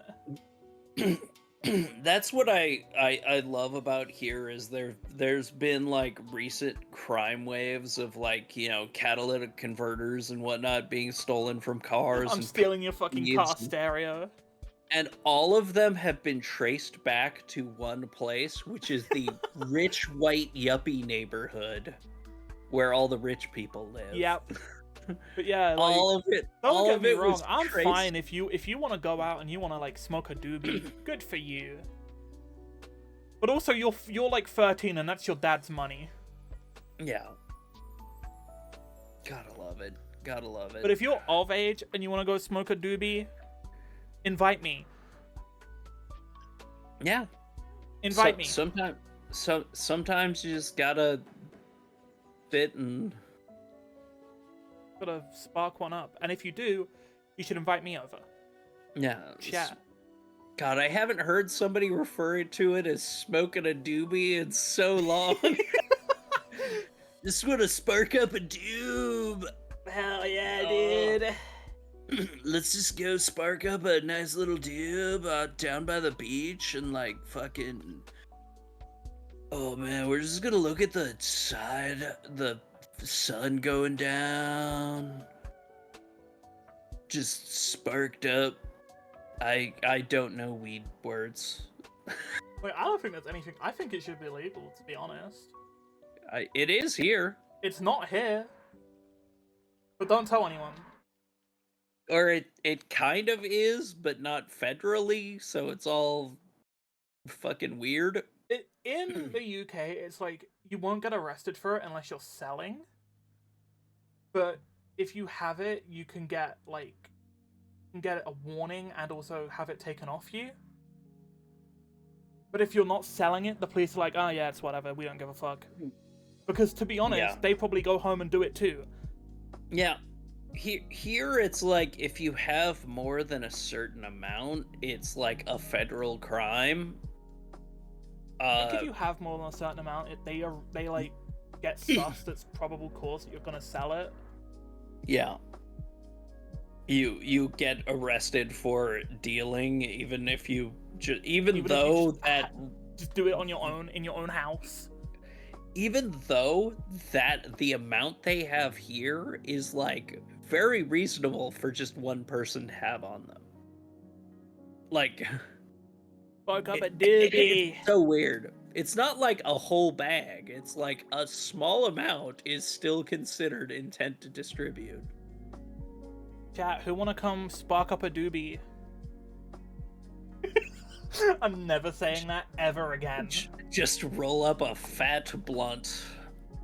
Yeah, who wants to come roll a fatty joint with me? Roll a fatty J. I've never streamed while high. That's an idea. That's a terrible idea. But an idea. I don't do it because it has the exact opposite effect. The widest on me. episode ever. Okay, dude. Okay, buddy. You're not wrong because I keep saying doobie. Doob. Oh my god. Oh. It is funny being from where I am, which And used you're to be also like not the wrong because I'm hub like the of weed. pastiest fucking person I know. That's I mean, you are British. I don't go outside. The only thing whiter than a British person is a Canadian. True. I also just don't go outside, which definitely does not help with me being the whitest bitch you know.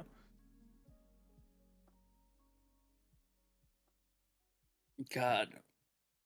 See, I am white, but I can handle spice, which means I'm I slightly less love white. spicy food. I used to back in college. There was a place next door to the college that we had, and they used to have like if you can eat our ghost pepper wings, it's a free meal. You get your money back. You don't have to pay for your meal. So I just went there like every couple of days. I did not pay for Just food fucking for like rinse them 6 out. months before they stopped that program.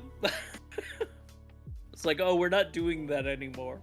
Dude, there was 'Cause like I this just where I went to college, down the street from it, there was like this street food area, and there was this old lady who ran like a Korean like spicy chicken bowl place, and she's like the oldest woman I've ever seen in my life. But oh my god, she make a good fucking bowl of Korean spicy chicken. Ooh, that sounds good. It was so fucking good.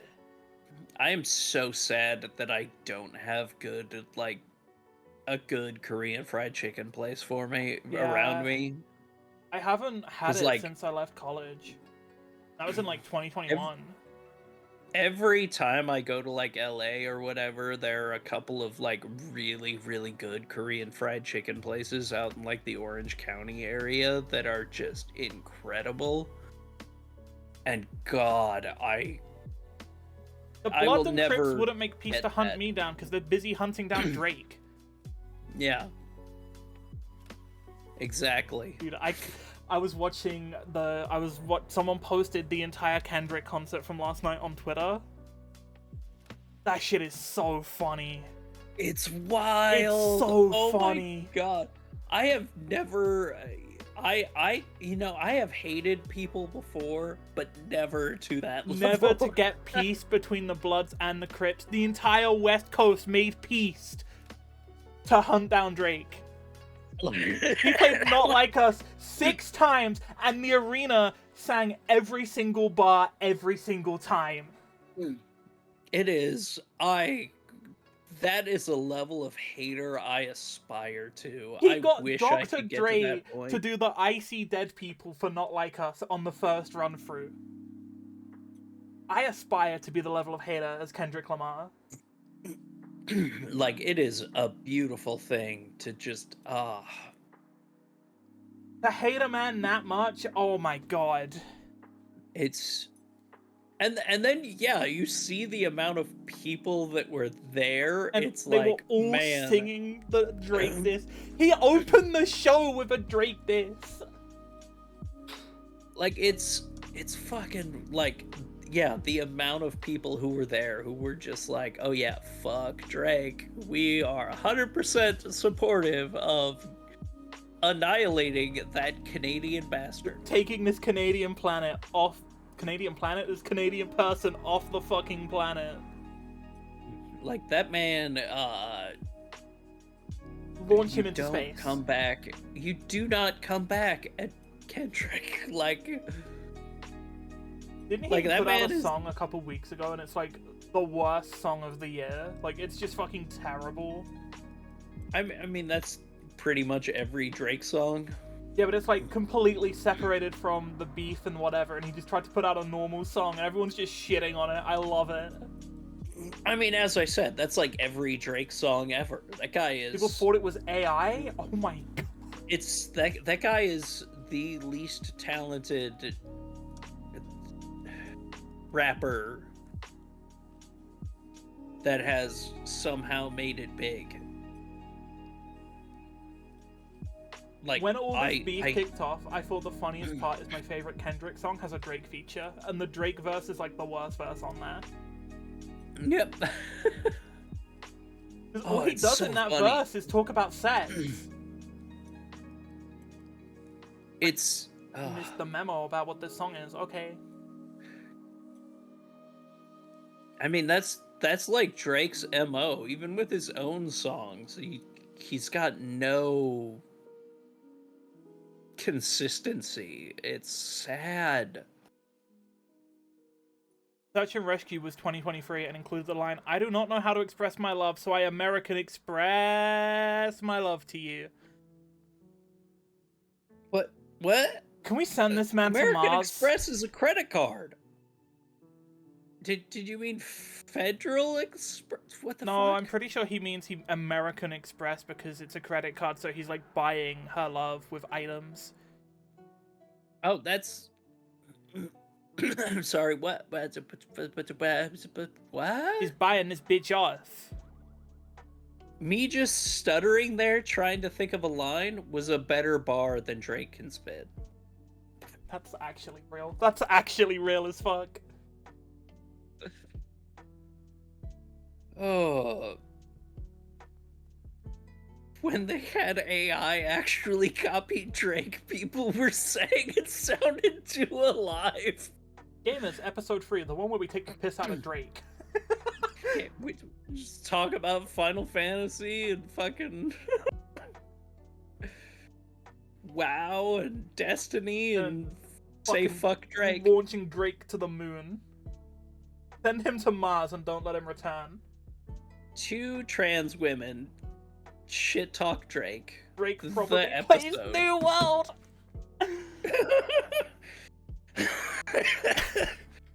Yeah. Yeah. New World, good God. I played that game. So when it first came out, you could pre-order it to get like beta access. But the beta was a different client on Steam. So I pre-ordered it, played the beta, and then when I realized it was shit, I refunded it. Oh yeah. Well, that is smart. Oh. And my favorite part of it was like, I was like, damn, you can go pretty deep in this water before the swimming animation starts. I wonder how long I can keep doing this. So I just walked into a lake and there was no swimming animation. Swimming wasn't a part of the game. You just walked. Oh my God. So, yeah, on my old Twitter before it got banned, there was a screenshot of me playing New World of my character underneath the ocean just stood there. God, I love it. I have run into that so many times with like all these new MMOs that people are trying to make a thing. Making an MMO is hard. There's a reason there's only like 3 that people play. I want one of them to finally really take off, but New World definitely was not it. I have faith in Riot because it's a lot of ex-WoW devs as well on that one. Yeah, I'm pretty excited for that one. I have no idea about League or any of the lore. It's just a new MMO, and I like MMOs. And well, it's new MMO from people who do care about their stuff, like lore-wise. But also, they gave their fighting game the worst name ever. Oh, it's real bad, but also it's developed by people who really, really know fighting games, so... But the name is fucking awful. Oh, I'm it just gonna is. call it Project L. It's like... I mean, it kind of looks like a cross between Guilty Gear Zerd Rev 2 and Marvel vs. Capcom. What it looks like is BlazBlue Cross Tag. A little bit. A little bit. Drake found trying to join Mogwin Dynasty. Yeah, he would. God. He would. I still just... Drake probably plays New World is my favorite line. Drake probably plays New World. Yeah, I believe it. And then you got... what else would Drake play? Zelda CDI. Yep. And he'd think it was peak fiction. Oh yeah. I have all these like old ass memes on my phone. Hold on. Let me read some of these. I will 100% say though, if you haven't played Arzette, which is the like Zelda CDI like inspired game, that game's actually kind of incredible. Like a good game. Also, hi Octa. Hi. It's the weirdest thing in the world. It's beautiful.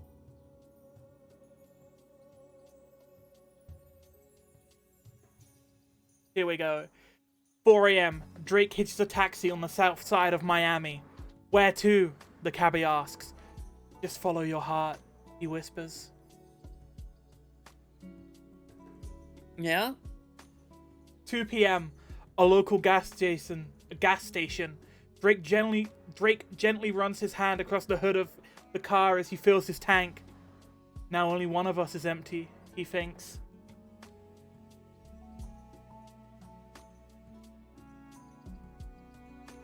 As Drake rinses his hair, he stares at the bottle of Johnson & Johnson shampoo. No more tears, it reads. He sighs. Maybe one day. Oh my god. 4 p.m. Drake sits down, watching pickup basketball. You down to play? Someone asks. No, he sighs. I've already been played. Beautiful. Top, you have anything in your pockets that will hurt me? Drake gives them old GF numbers. Yeah, these girls will.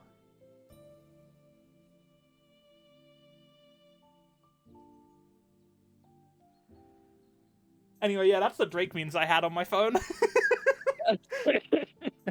You got Drake memes on your phone? I got Drake memes that take the piss out of Drake on my phone.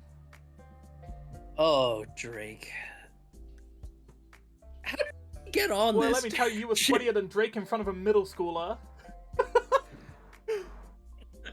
Drake move out of the country? I would be surprised if he moved out of the planet.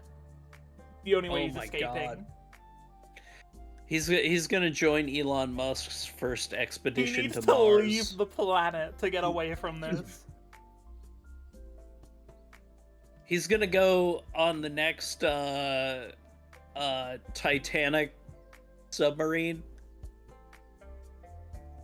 Oh my god, I forgot about that. I forgot that happened.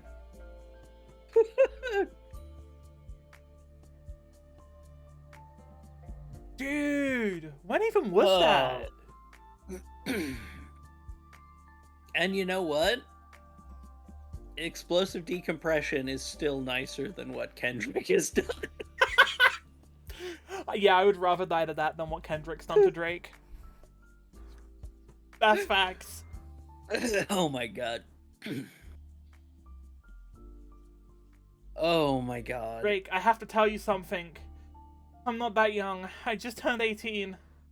Oh god, oh fuck. I can't believe this is I'm sorry. I just can't do this anymore.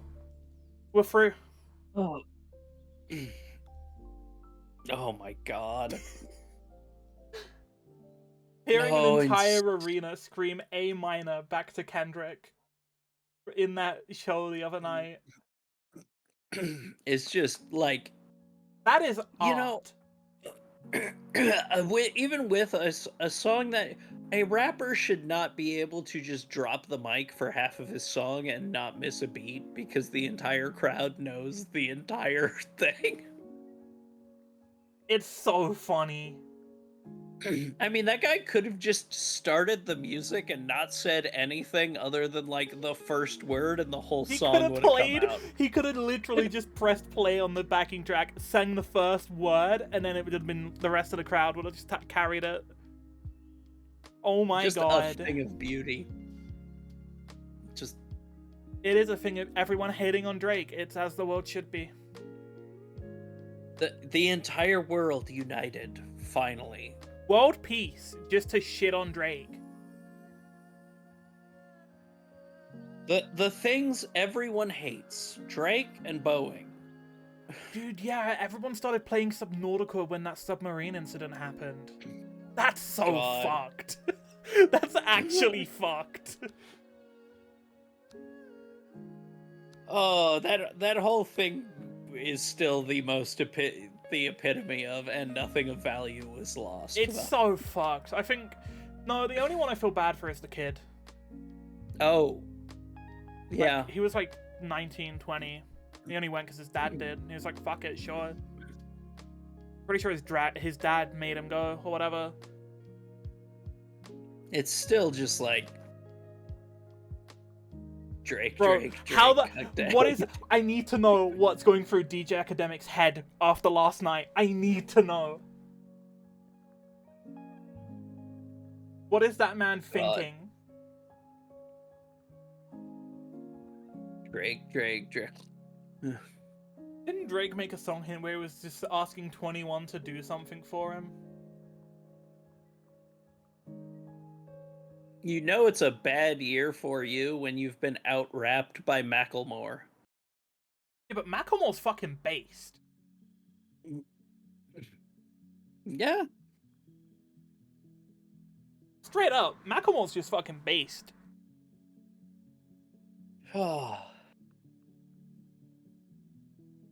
Still just like, oh man. Drake.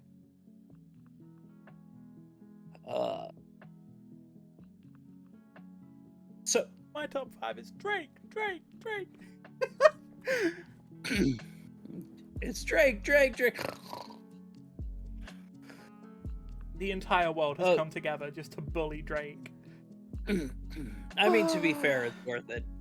It's worth it. He's the Phil Spencer of rap music. I think we can all agree to hate on Phil Spencer now. Seeing Phil Spencer's house get nuked in Fallout 76 when he closed Tango, that made my week. Yeah, but it's just like I am so glad that people have finally stopped like doing the he's just like us. He goes to a conference in a t-shirt and like and that's now like we'll the actively Microsoft grief him in game. Yeah. It's like the fucking Microsoft uniform now. Every single person on that like show was a fucking Xbox t-shirt. Was leather jacket and t-shirt. Leather jacket, just Xbox their uniform t-shirt. now. It's like fucking. Previous Sony CEO, I do not remember that one. Also a piece of shit. I don't know if I was following game news when that was happening. He went and during his retirement tour, he went to Britain and was hanging out with one of the studio. He was saying goodbye to all the studios he worked with, and the day after he left, he shut the studio down. No. So he got his going away party, and then just fucking shut them. The fucking studio down. That's fucked. That is so fucked. But like, Phil Spencer is. I was so tired of people already just like, no, he's a good CEO. There's no such fucking thing as a good CEO. Like saying there's a good cop. Oh yeah. But I mean, why would people want to play older games? Nobody does, says me, the person who plays Suikoden every year. Says me, the person who has played Bloodborne and Dark Souls 3 like every 2 years. Like, God, I genuinely am just like, there are companies I hate. Right now, I want to fight Konami because they announced their Suikoden 1 and 2 remaster, advertised it, delayed it, and then have gone radio silent ever since their delay to early 2024. That is true. Phil Spencer does know what to say to make people think he's okay, like a decent guy. Yes. Yeah, Phil Spencer, well, he used to. Now he's just like... Well, now everyone's realized he's a piece of shit, but like... Yeah, no. It took a while for people to realize he was a piece of shit. Like, he's the most disingenuous fuck. Like, you know, imagine how hard this is for me. It's like, man, imagine how hard it is for all the people you fucking fired. Well, you know, we just didn't want to say anything or make any statements because we're making sure they have their severance. No, you're not. Shut the fuck up. He did did say something like, oh, this is a really hard decision that I never want to make, but I have to make. Yeah, there was a, but I'm summing up what he had to say, but like, it's pretty much like,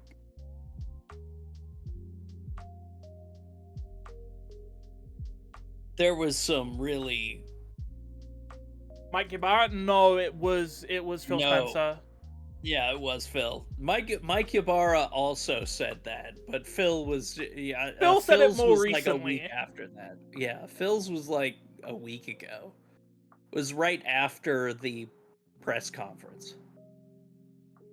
If you ask Ubi for a new Rayman game, they'll give you Rayman 3D, which is definitely not just Rayman 2, but on the 3DX. Yeah. I mean, looks different to me. oh God, I need more. I need more dumb. I need more video games that are just fun though. Yeah, I need more Hi-Fi Rush, like stuff like that. Like AA games. Hi-Fi Rush, Stetter Blade. Games that are like $40 and have a runtime of maybe like 10 to 15 hours. Yeah. And are just fun the whole way through. Yeah. Like, I don't want to pay $70 for my next 2 months to be filled. Let me pay $40 and be done with the game in a weekend. Like, I mean, I do appreciate, like, when a game lasts me 2 months. I mean, yeah, like, I love games those... like Breath of the Wild and Elden Ring, but I don't want every game to be Breath of the Wild and Elden Ring. But the thing is I want a game that can last me 20 hours or 100 if I want to do everything. That's why I really liked Aiden Chronicle. If I wanted to just play the main story, I could get that thing done in 10 to 20, you know, in like 15 to 20 hours. But if I want to do everything, there's 100 hours of game in there. It's something that not enough games do these days.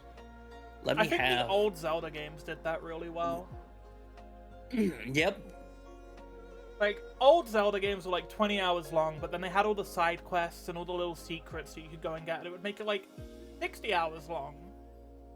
Yeah, I mean, it is that thing. Like, I went back and I replayed the original FF7, and like... That game's long. That game's 40 hours to just casually play. 40 hours, though, used to be considered a really long game. I think it is. And now really it's long. considered like the average length of a game. That's crazy. Like, the amount of games that are just like 100 hours to finish is insane to me. It is. But then you got like, yeah, like games back then was shit like Mario. That you finish in a day. You finish Mario in like an hour. I remember when I finished Final Fantasy 3 for the first time. Final Fantasy 6 for all you young folk. Yeah, that's what I was gonna say. Like, you mean 3 or 6? But I remember when I finished that thing, around when it came out, I was at like 26 hours, and I was like, this is the longest game I have ever played in my life. This is insane. I can't believe I got this much from a thing. And now it's just like, oh my god. They made a single good SAO game. There was one of them that was pretty fun. It wasn't good, but it was fun. Yeah, that was Mewtwo when I first finished Yakuza 0 after 80 hours, where I was like, damn, I must have done like at least like 60% of the content, like all of this stuff. To be hit with me having done like 20. Oh god, when I did, I finished Infinite Wealth. God, I was at like 150 hours I still or need to pick up Infinite Wealth. It's really good. I also need to pick up the Kiryu game, Gaiden. I will learn Mahjong. I play Mahjong in Final Fantasy 14. Mahjong. I will be sleeping soundly with the knowledge I do not know how to play Mahjong. I have been a couple of wins away from the Mahjong Master title in Final Fantasy 14 multiple times over the last 2 years, and I have just never gotten that last win I need. And then I get knocked way down. So soundly, knowing I don't know what the fuck happens in Mahjong. I like Mahjong. Mahjong is fun. Like, fucking Yakuza corrupted me, like, into being a Mahjong liker. It didn't do it for me. I was like, oh my god, I can play darts. And I was like, what the fuck is hell this? yeah. Mahjong? I Now I'm love gonna a play good mediocre darts. Final Fantasy remakes Dart game. That was awesome. Oh, that was some garbage. And it was great because it was darts. Darts. They need to add pool to whatever the third Final Fantasy remake is. Need to add golf. Like Yakuza Golf? 3. Oh god, yeah, golf. God, I'd love stupid minigame. Dude, More Tekken games 8 is need still $70? Oh! more games need garbage mini games Yeah. that are just fun to waste time on. Like it has to be fun to waste your time. Like the Yakuza mini games have always been like fun. There's always been like an element of this is just entertaining. Except Mahjong. I mean, you're allowed to be wrong. Although, to be fair, I'm more obsessed with, like, I will go into the gambling hall and just play Hanafuda cards for, like, hours. Pretty sure Yakuza 0 Uh, has pachinko in it. Oh, yeah. You can actively go on slot machines. And then, like, I played the shit out of the new Sakura Wars game, but just for the card game that came with it. That was my favorite part of Rebirth, was the card game. Oh god, it's so good. It's I love so good. more games need card games. Every For game real. needs its own card game. Like, I will never forget, I think it was Xenosaga Episode 1 that had the equivalent of, like, Speed, which was just hot garbage. Well, no, But I because we played the say shit every out of game, it. but then you think about Fallout New Vegas and Caravan, and that shit sucks. Yeah. But then you can go and play Blackjack in New Vegas, and it's awesome, and I'm banned from every casino in the game on my character that I played. Because you were just too good? I played a 10 luck, 10 charisma build, and everyone's like, you're gonna hate this game. I love that game. Yep, that is my favorite.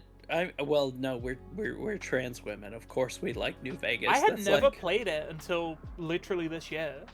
That's like the trans woman stereotype. We all have a Blahage and we all have New Vegas. And we all like fighting games. Yep.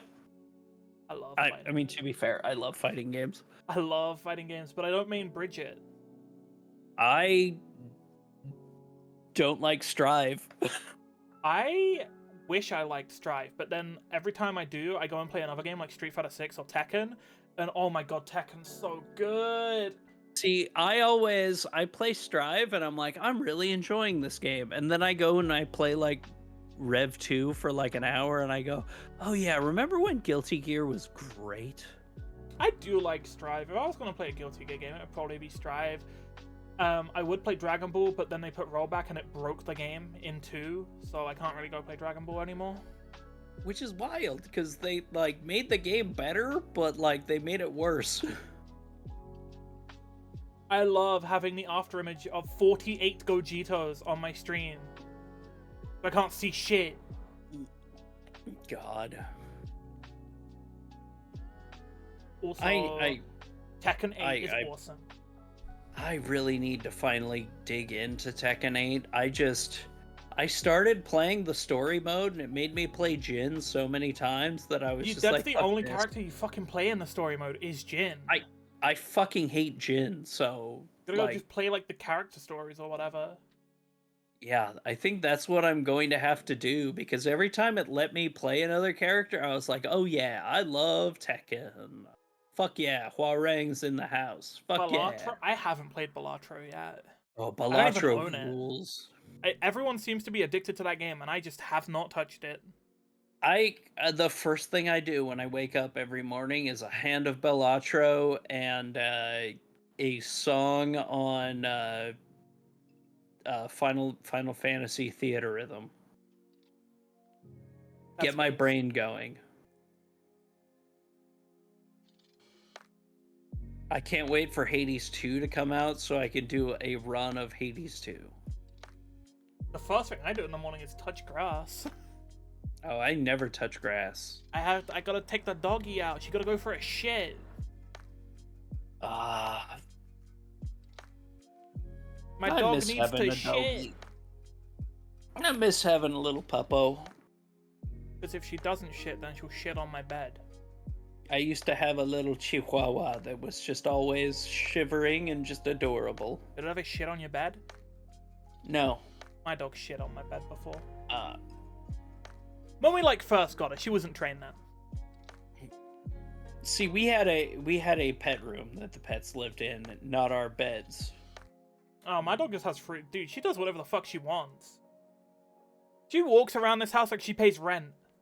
Oh yeah, we could not have that little chihuahua running around because that thing shed. It like if that thing sat on the couch, it looked like it snowed. Yeah, no, it's the same Like, with my dog, but we just at this point we're in too deep. It is what it is at this point. yeah. I want to try Balatro, but I don't want to get addicted to gambling again. I just broke out of my gambling addiction after Fallout New Vegas. Oh God. And See, all it's made Balatro me isn't. do is think about Luigi gambling from the Super Mario Bros. DS. Oh my God. I should do a stream of just Luigi gambling. Luigi gambling. Oh God. I could probably get away with that. I don't think my chat would care. I could probably get away with Luigi gambling. Balatro is nice because, like, literally the best hand I have ever had was just high card.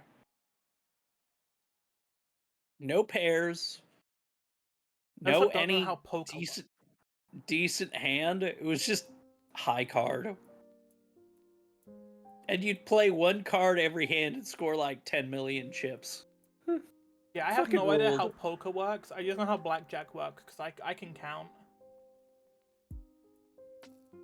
See, I'm a Final Fantasy 14 player. I can't count once you get to numbers above 4. You have to count to 4 in that game? But you only counted to 3.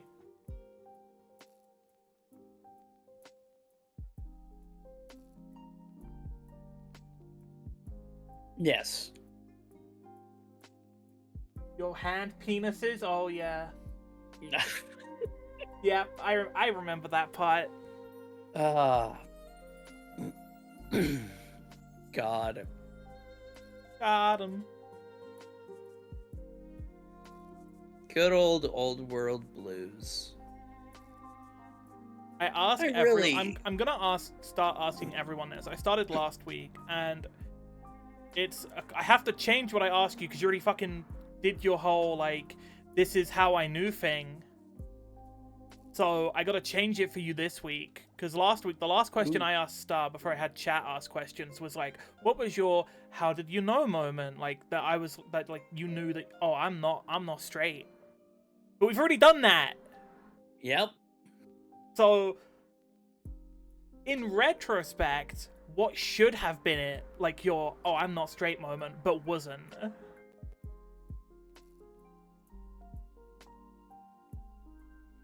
Oh my God. What should have been? Yeah, like, the fact that like the first characters I identified with were always women. Every superhero I ever liked when I was a little kid, and we were pretending to be X-Men out in the yard with friends, I was always Rogue. I feel like at that point you would realize something, but clearly not. No. See, I grew up in a relatively like I mean in that era, if you will, I was a piece of shit. Ah. I got to high school. I was an epic piece of shit. Ironically, I was homophobic towards my first boyfriend. Like, it was the first person I dated Yeah, was I like, was like a piece of shit until I was like 15, 16, so like I get it. yeah, I got Being to. 14 on the internet is rough. It is how I was like looking at like when everyone was like talking about how like Yosuke in Persona 4 is the worst character ever. I was like, that is 100% the most accurate depiction of me in high school that has ever been put in a video game. Like, just this shitty little dingus that, oh. And then like, no, like just the fact that, yeah, every time, like, my favorite characters in anything were never the dudes. And then you started letting me create characters in video games, and suddenly, oh, wait, why are none of these characters dudes? That was me. That was me when I first started playing MMOs. Why is my WoW character, why is she hot? Why is Why are none of my WoW characters men? why? Why, when you give me a character creator, do I never ever be dude? Oh yeah, it's because the transmog is better. I tried doing a Mass Effect playthrough as like dude Shep, and I made it like 2 hours, I need to play Mass Effect one day. and was just like, yeah, no, this doesn't work. This guy's voice acting sucks. Yeah, I gotta play That's Mass Effect what one it day, I is. feel. I hate It's the voice good acting. things. Oh yeah, but dude, no, like, my character's a girl in Destiny because it's a smaller hitbox. She totally...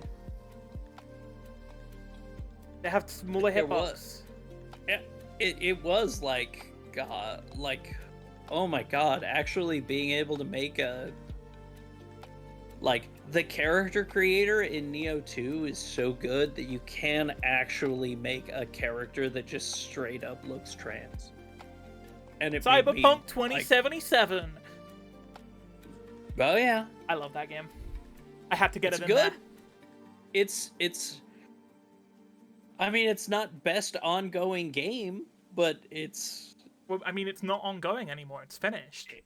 I mean, it wasn't ongoing when it won that award. They put out one expansion pack. What the fuck?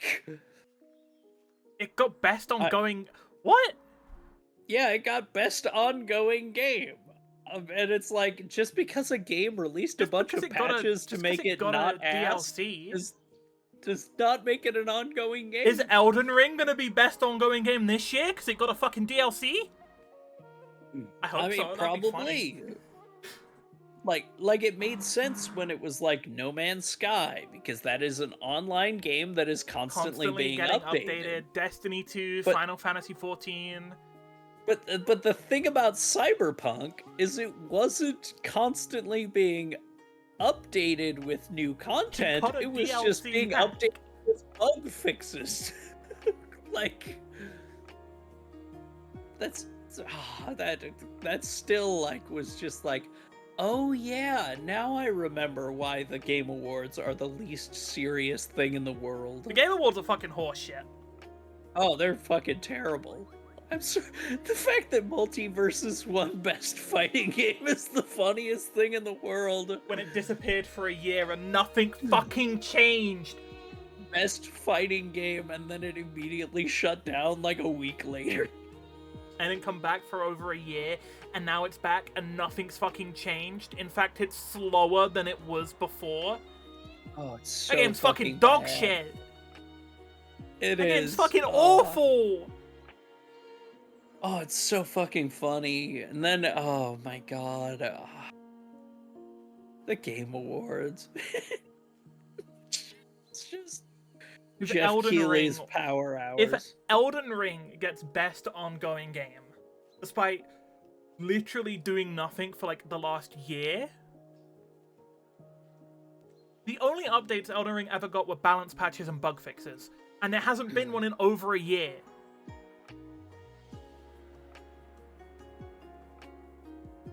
But yeah, it's best ongoing game because it gets a DLC tomorrow. Because it gets a DLC, yeah. It got a DLC, and it was getting bug fixes, and that is apparently what makes a DLC and bug what's fixes. it called? Not being online multiplayer title. Oh god. I mean, to be fair, it is kind of a multiplayer online title. One of my friends, all he does is invasions all day, every day. I think he's done like 1,700 of them since the game came out. I mean, I hope Shadow of the Erdtree will be in the run for Game of the Year, but I don't know if they'll let it because it's a DLC. They'll probably add a best DLC category, or they'll just let it because the Game Awards are meaningless.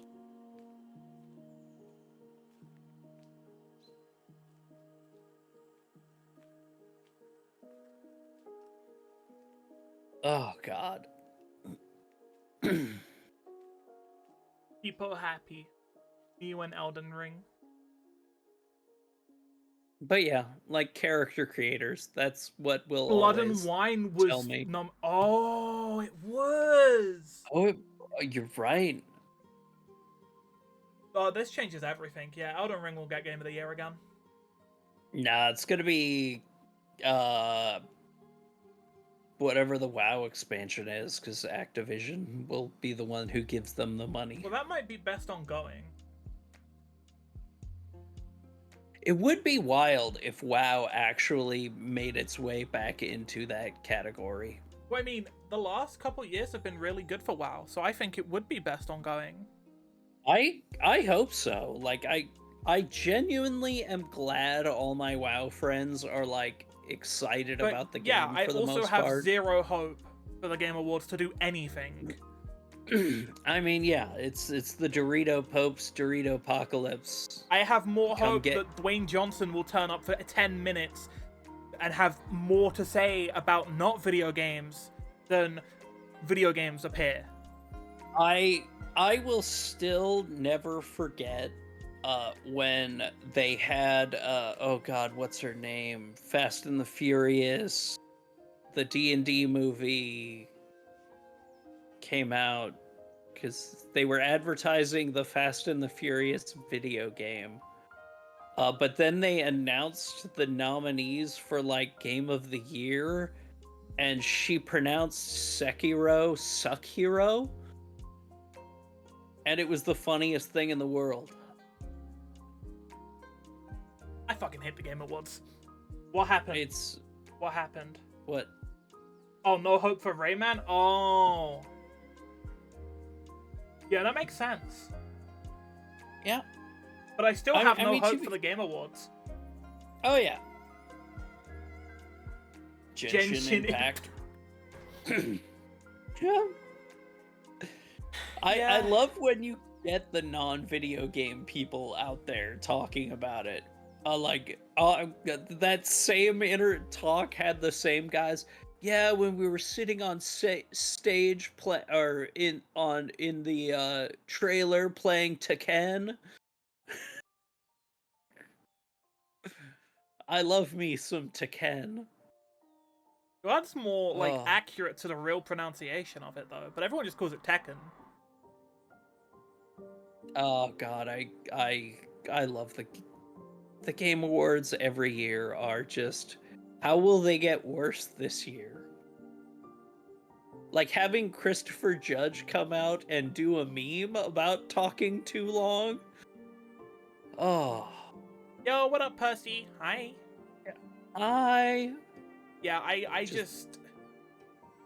expect this year we'll have more celebrities talking about movies or shit that isn't video games than video games will be there.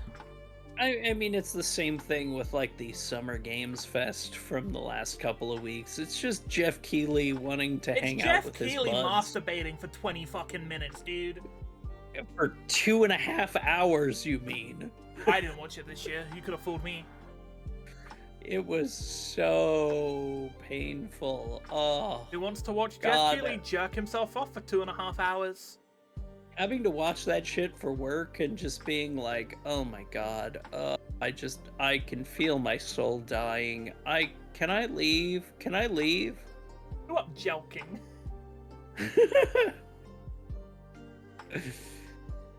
Dude, coming back to what I said earlier, I wanna try Warframe. I might try it one day. There might be a Warframe stream in a couple months. Who knows? We'll have to just get a big Warframe party. Octo, you can come teach us how to play. Yeah. Because I don't know what the fuck I'm doing. That's the thing. I don't think I could just jump into that game without friends. All right, chat. Do you have any questions for Lorelai? Question time. Yippee! Questions! I feel like I've yapped enough questions. Yes. Welcome to the Yap Show. All I do is fucking yap. I mean, to be fair, yapping is the fun part. Like, I got to scream about how much I love Game of the Generation Neo 2. Ready for the Elden Ring DLC? I am. I still haven't even played Elden Ring. I will after Dawn Trail. And yeah, I'm planning on doing the DLC. I one-shot Melania last night. I still couldn't believe that. Attempt. Favorite Monhan weapon? It depends on the Monster Hunter. In Monster Hunter World, I love the bow. In any other Monster Hunter game, I like having Big Hammer to hit in head. Gun lance, fun lance. I just love Hammer. Hammer's so much fun in Rise. I like my funny gun lance. It's like a Gunblade at the start of this year. I only played World for the first time at the start of this year, and I found Gunlance, and I thought it was fucking awesome, dude. It's so awesome. I have always liked the archer archetype in games, in like a lot of action games and stuff like that. But it has literally sucked ass in every single Monster Hunter outside of World. I'm excited for Dawn Trail. I don't know how much of it I'm gonna play it, but I do want to play it. It should be fun. I'm really excited. Dawn Trail is gonna be, you know, I have new Final Fantasy content. I'm more excited to play with people than I am to play the story, because I'm probably just gonna skip through the story. Yipper! Shun! I don't give a shit. I don't give a fuck. I'm gonna have more fun with the game skip than... I will have more fun playing actual content with my homies than I will watching a visual novel for 40 hours. That's like the fucking thing. People who get so up their own ass about people needing to watch the story are just like, who cares? Let people enjoy things how they want to enjoy them. If I wanted to watch a story happen, I would go play Shibuya Scramble. Oh, fuck. That game rules. It's so fucking good. Oh, God. I need more games like that. But yeah, if I wanted to watch a story happen, I'd go play that. No. But that's not to say that the story up to the end of Endwalker's like first patch wasn't good, because I did watch that. I just don't care anymore. It's like Endgame. Yep. I mean, yeah. And I totally get that. It's why, like, God, whenever people like fucking bitch about people not enjoying the story or whatever, I'm just like, who cares? Who cares? How does it affect you? Yes, I care about stuff. You don't have to. Like, the story was good. I played A Realm Reborn all the way through to Endwalker, and I watched all the cutscenes. I took part in the story. I thought, yeah, this is cool. And then Endwalker ended, and it was like, this is the end of the story. We're doing other stuff now. That's like going into other like new stories. I was like, I don't know if I'm gonna care about the new story as much as I cared about the old one. Like, half the reason I'm still planning on just streaming through Dawn Trail is just so friends of mine who quit the game, who still care about the story, can experience the story without having to play the game. Title my stream something like Cutscene Skippers Unite for Dawn Trail launch. WoW player skips cutscene in new expansion. That'll be the headline on Dexerto. Dexerto, oh man, oh. Well, probably because they want to get a bunch of chuds to attack you for being, you know. Ah, fuck it. Fuck them. I don't care. Oh god. I hate that fucking website. The story was peak, though. I do agree. It is. Like, and that's why I still care, because there is some, like, really solid stuff in places, but most of that is just, like, wrapping up what was left kind of open at the end of Endwalker, and yeah. Who knows if Dawn Trial story will be good? No one. Yep. Not me. Yeah.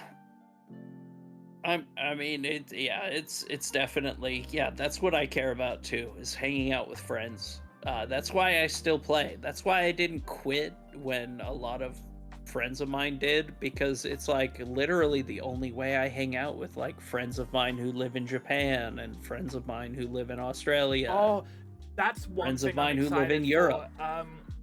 So when I went to the Near Orchestra, I went to the Near Orchestra because it was in London on February 14th. And I was like, wait, I live there. Awesome. And I met someone there who lives in Japan. And they're like, yeah, I'll come play on NA with you for Dawn Trail. So that's fun. That's going to be awesome. Yeah. It's the coolest part of that game still. It's just like, it's how That's like every MMO. Yeah. Because I've been doing the convention circuit for so long, both as like a comic book editor and a toy journalist and a games journalist, that I have a whole lot of friends from all over the world that the only time you get to see is like at New York Toy Fair or San Diego Comic-Con or New York Comic-Con, and those big shows that are the only one justifying people flying people over to America. So it's just like,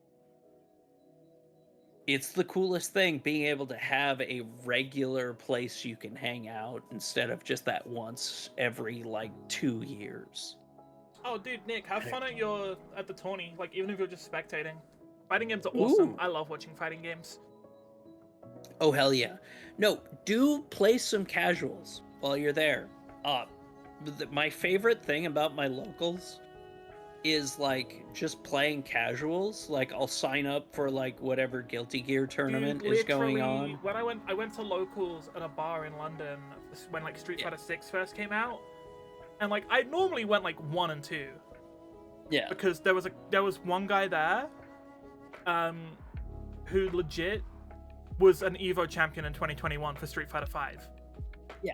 He just goes to that local because he lives nearby. Yeah. But I've got and that I would with a couple always of get people fucking here. seated against him. It was so annoying.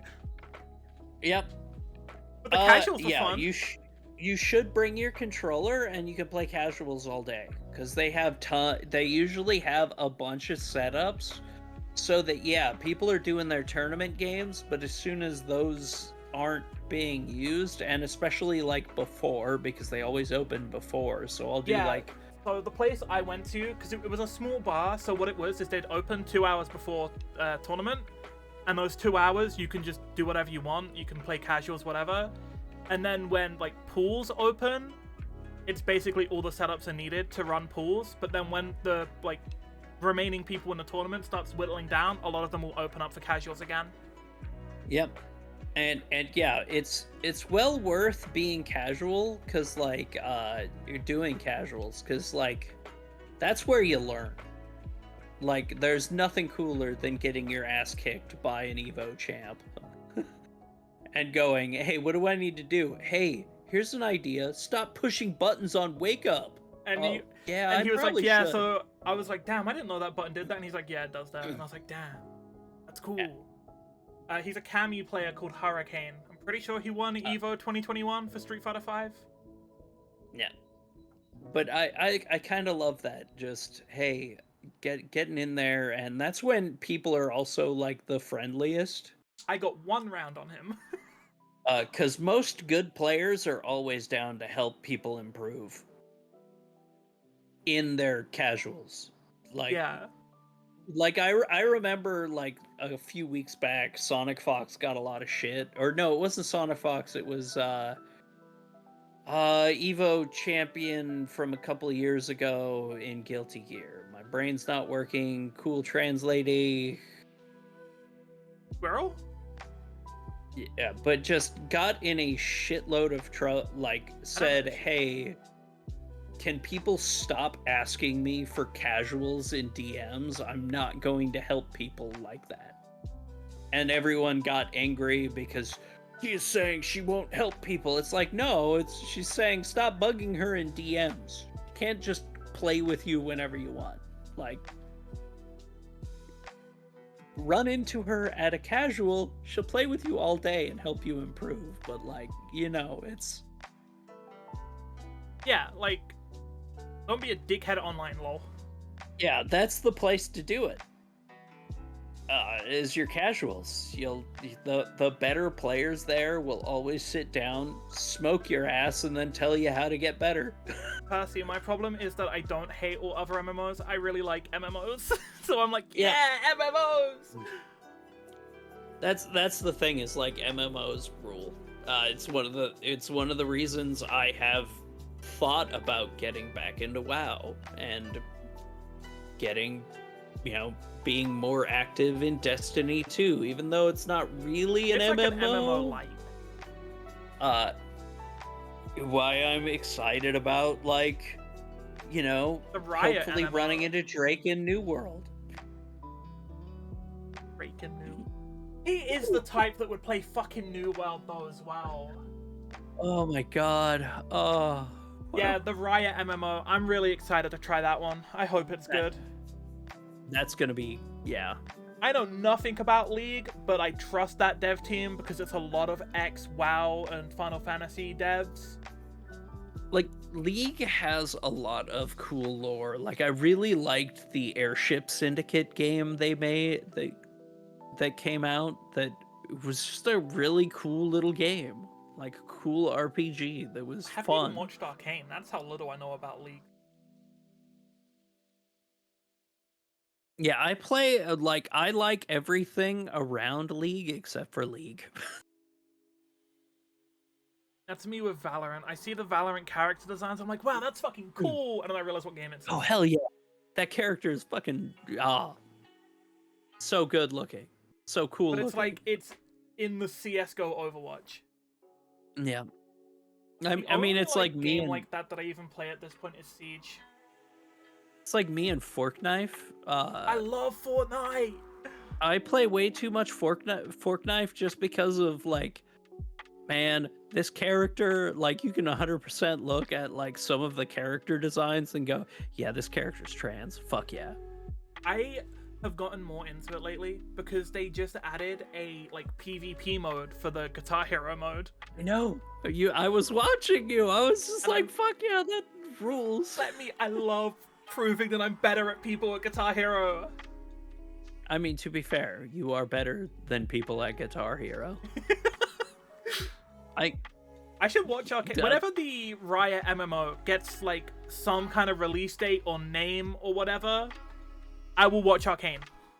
Yeah. As, like, my... Like, Arcane is cool as hell, and I'm glad... Like, I do find it funny that people who don't know the lore are, like, shocked that a character became a cop, and it's like, her entire thing is that she's always been a cop in the games. I will watch Arcane as my, like, fuck, what's the word? My crash course before going into the League MMO. Yeah. I put a character with autism in? That's cool. Literally me! Oh my god, Yakuza 4 Kiwami. I want them to do 3 and 4 and 5 Kiwamis. Like, 4 and 5 I love do those not games. need it. 3 hardly needs it. I think they kind of need a... But they just re-released those for a reason with all that. Like, I genuinely think Yakuza 3 has, like, the best combat. It's the most funny combat, because you just bounce people off walls like it's Tekken. Oh. I need to actually go back through and do a Yakuza replay. Animura's final boss needs a Kiwami. That I can agree with. The rest of the game is fine. And I'll include the original PS2 version of Yakuza 1 so I can listen Play it in to dub. Mark Hamill as Yeah. Majima and fucking 10 years in the joint made you a fucking pussy. God. Yeah, Free does not need a Kiwami. That's what I'm fucking saying. Yakuza 3 is No. great. It has golf.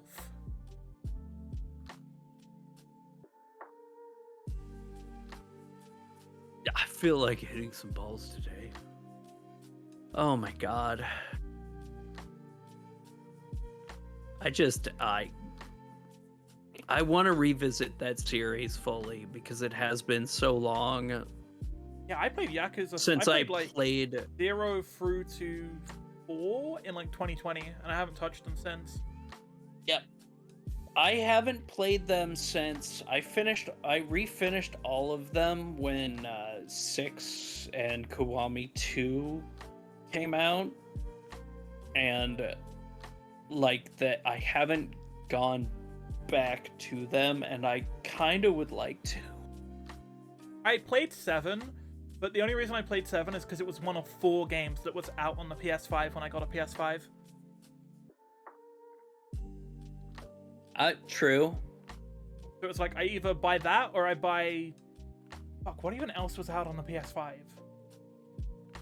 Horizon Zero Dawn. Oh yeah, that's definitely a no.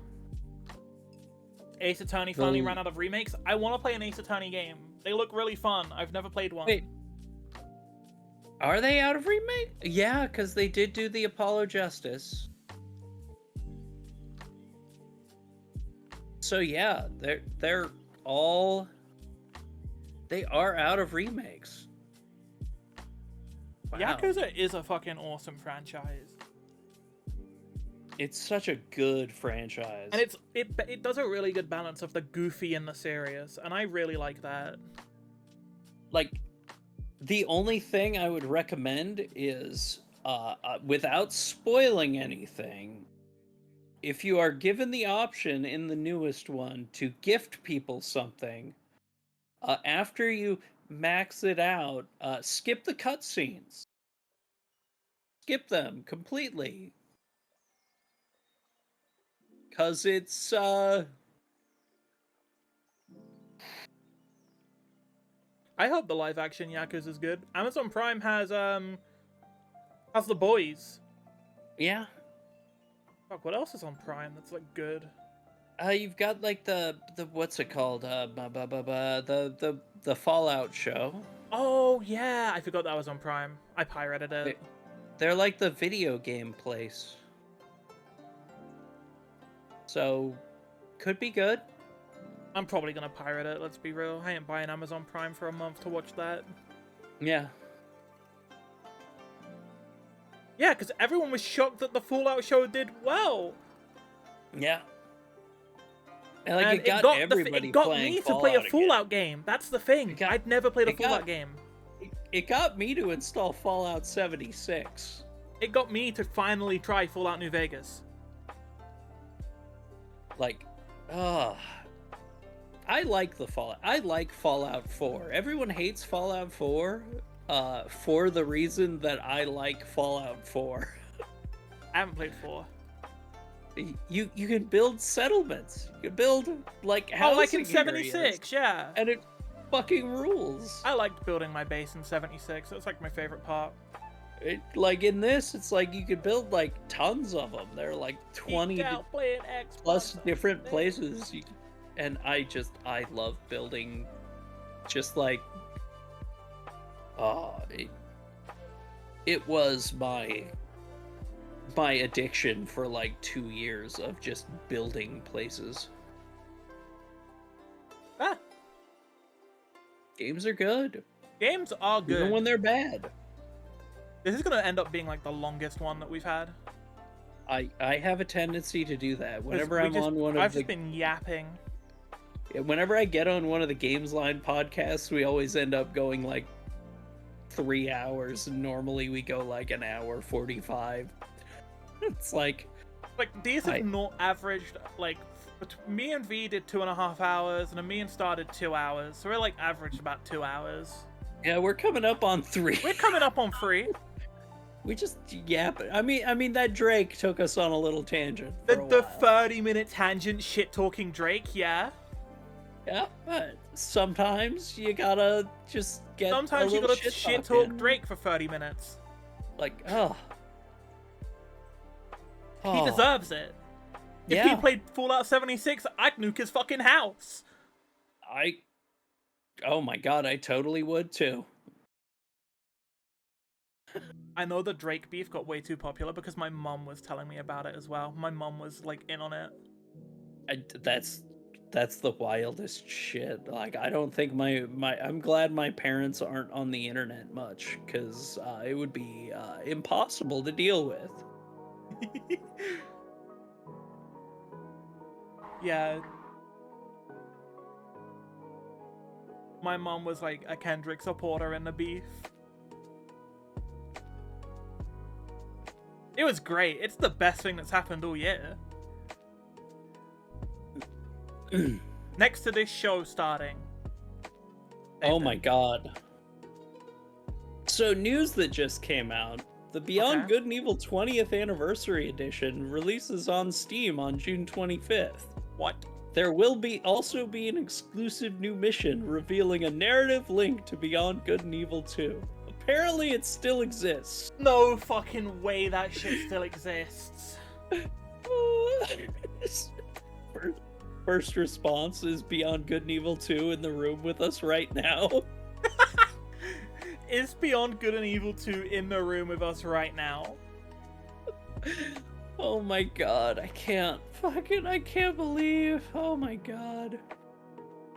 Things like that, I love abandonware that still exists. Dude, I'm so busy tomorrow. I'm so excited. It's gonna be so good. I have Elden Ring DLC, and I gotta be at the cinema for 11 p.m. Ooh, what's at the cinema? British People One Piece.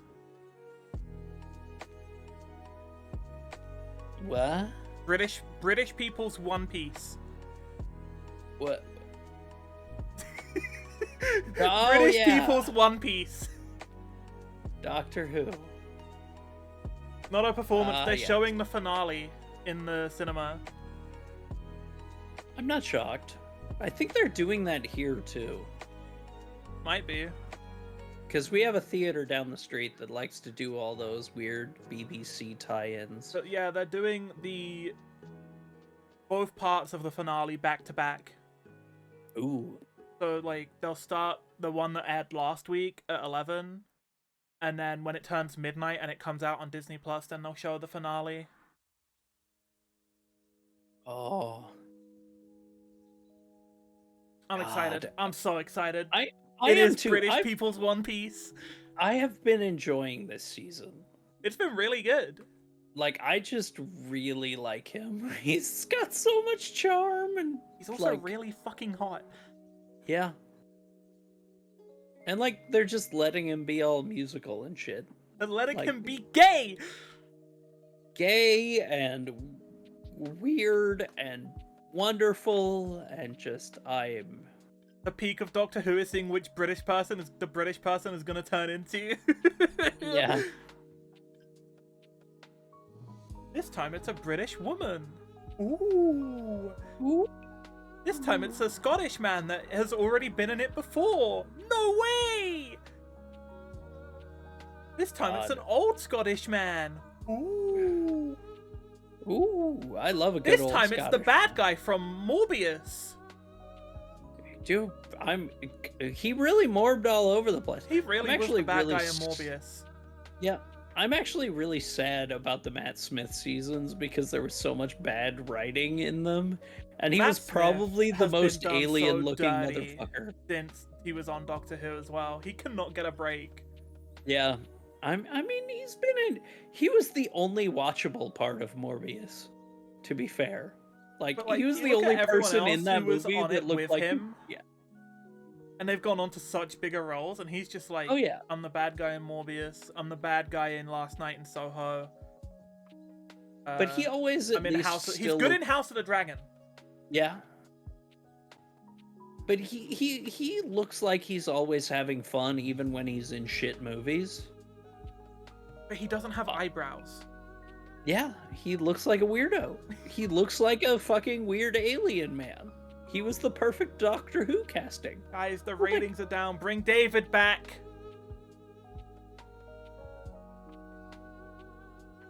Honestly, there were a few years that a couple of doctors got done real dirty. Yeah. And it was sad. I mean, Jodie Whittaker, she got done really dirty with shitty writing. Mm-hmm. She's a good actor. And like she like literally made that watchable because Yeah. there was so much bad shit, but the acting kept it like okay, please, okay, It's like there's I'm a little watching bit of this. hope here with Jodie. Yeah, I'm Because she watching was this really for good the in Black acting. Mirror. Mm-hmm. Christopher Eccleston was sad. Yeah, he quit the show midway through the first season. He stayed on to finish filming it to like not fuck up production. Like the on the ground staff, but the on the ground staff were being bullied by other stars who were on the show, and he wouldn't stand for it, so he pulled out. Yeah. And that's why he only ever did one season, because the higher ups, like the producers, wouldn't do anything to stop the like the camera staff and crew from being bullied by other actors. When he saw that production weren't going to step in, he said, "Yep, I'm out." Yep. I will always appreciate Christopher Eccleston for that. Yeah. Or it was just like, hey, fuck you. I'm done. I'm out. Yeah. Fuck you. You're gonna treat people like garbage in front of me? Fuck you. And I mean, hopefully it changed. I don't know from later seasons. But... I have no idea. But he said the only way he's going back if they sack every member of production that was on, like the producers and shit. I know he's done the audiobooks, but that's different production staff. That's like unrelated to the people who worked on it when he worked on it. Completely different company as well who runs it.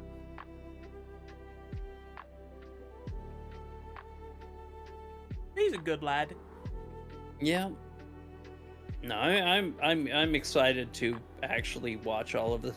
It's so weird getting it at around the same time now instead of having to wait like 6 months. I like it though. I'm cool with it. I think it's fun.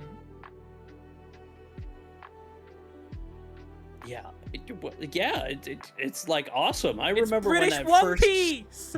Yeah. That first season hit, I was downloading torrents off the internet so I could watch it on time rather than like 7 months later. That's crazy. Ugh.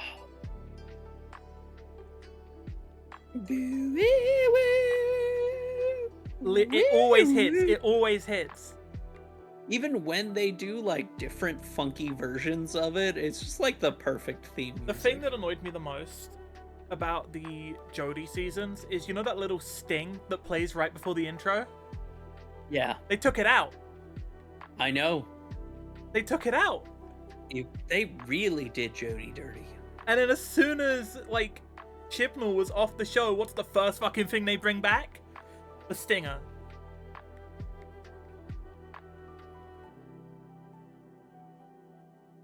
Yeah, it's they definitely, like, the people who were in the running for showrunner, Chris Chibnall was not the one they should have gone with.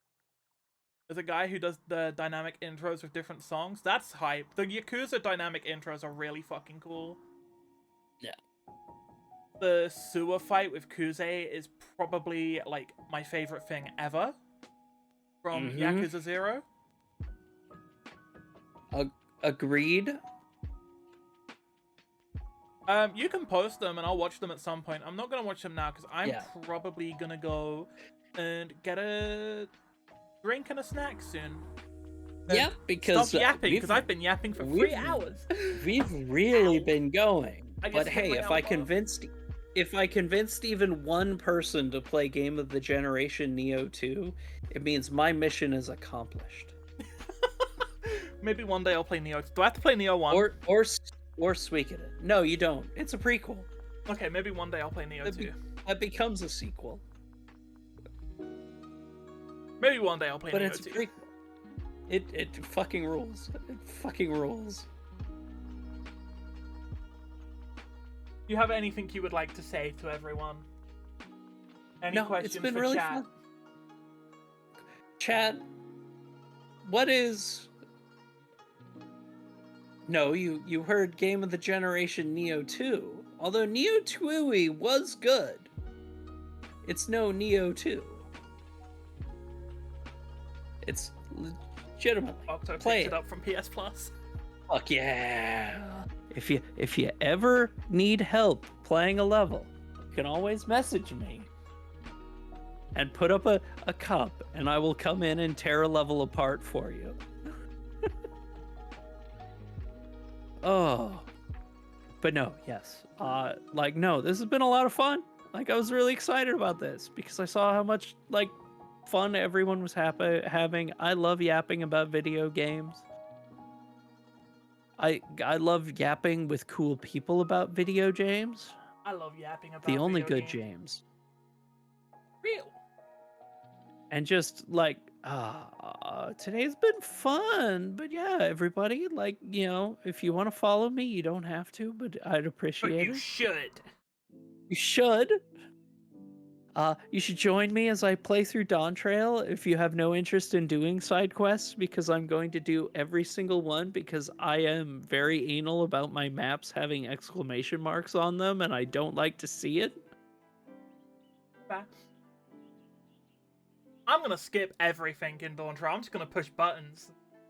Yeah, I'm gonna appease my goopy goblin gamer brain. Good, as everyone should. That's why you should play Neo 2, because it's really fast-paced action with really good combat dynamics and really good fights. And every single weapon has 3 stances, and there's tons of weapons, and all of them feel different. It rules. But Elden, I'm so busy. I'll get to it at some point. And when you unlock the fists, when you get fists, you can unlock the ability to Izuna drop a motherfucker. To just go full Ryu Hayabusa. Oh. But I have Elden Ring. I know. I mean, you don't have to play Neo 2 right away. I mean, I'm still gonna be putting 1,000 hours a year into that thing until forever. Oh, Elden Ring. Oh, Elden Ring. Come back here tomorrow to watch me play Elden Ring. Yep. Be here tomorrow. I'm playing Elden Ring's DLC. Elden Ring bully DLC. It with my funny Moonlight Greatsword build. The one-shot Millennia. Yeah. I still can't believe I did Millennia in one attempt, but you know. I was genuine. You didn't. It wasn't even close. I think you got hit twice. Yeah. You just really bullied her. Elden Ring is very easy to be OP in, and I like it. That is my favorite part of games like that. It's why my recent Neo 2 challenge runs, I haven't been doing any of the weird OP shit. So I'm actually having a challenge instead of just tearing through and annihilating everything. OP, I'll go do a challenge run. That's what I did last time I played Dark Souls 3 in SL1. But most of the time when I'm playing that game, I'm just tearing shit apart because it's really relaxing. Hell yeah. Thanks for being a part of this. Oh, it's been so much fun. Awesome. I genuinely... We're gonna hang out a bunch in Dawn Trail. We're gonna raid. What job am I planning for Dawn Trail? Dark Knight. And if I don't like Dark Knight, I'll go back to Ninja. You can co-tank with me some raids. Real. And if I don't fuck with Dark Knight, I'll just go back to Ninja. Fuck yeah. And then I can tank for you. Or you can unlock Viper, because that job actually looks fucking fun. I could unlock Picto, because that job looks funny. It does. I'm genuinely like excited for all I'm gonna the new start with jobs. either Dark Knight, Ninja, or Dragoon though. So that I hope that answers your question. Yeah, I'm starting on Warrior. Because I've mained a different job for the main role I play every expansion. In Stormblood, I was monk. In Shadowbringers, I was a white mage. In the new Endwalker, I was a dancer, and this time around, I'm gonna be a warrior because I haven't tanked as a done tank main for an expansion. So Yippee! I just want to hit things with my big hammer and go unga bunga and you know, murder all the things. I'm very excited. Thanks for hanging out, guys. Thank you. Yippee! So sorry for going so long. No, it's fine. It's fine. It's been awesome. God, it's been 3 hours and 15 It's minutes. fine. Fuck. We've just been yapping. Thank you for hanging out, though, everyone. I'll see you guys tomorrow for Elden Ring DLC and stuff. And yapping in between the boss fights that I bully. All the yapping. Bye-bye. Bye.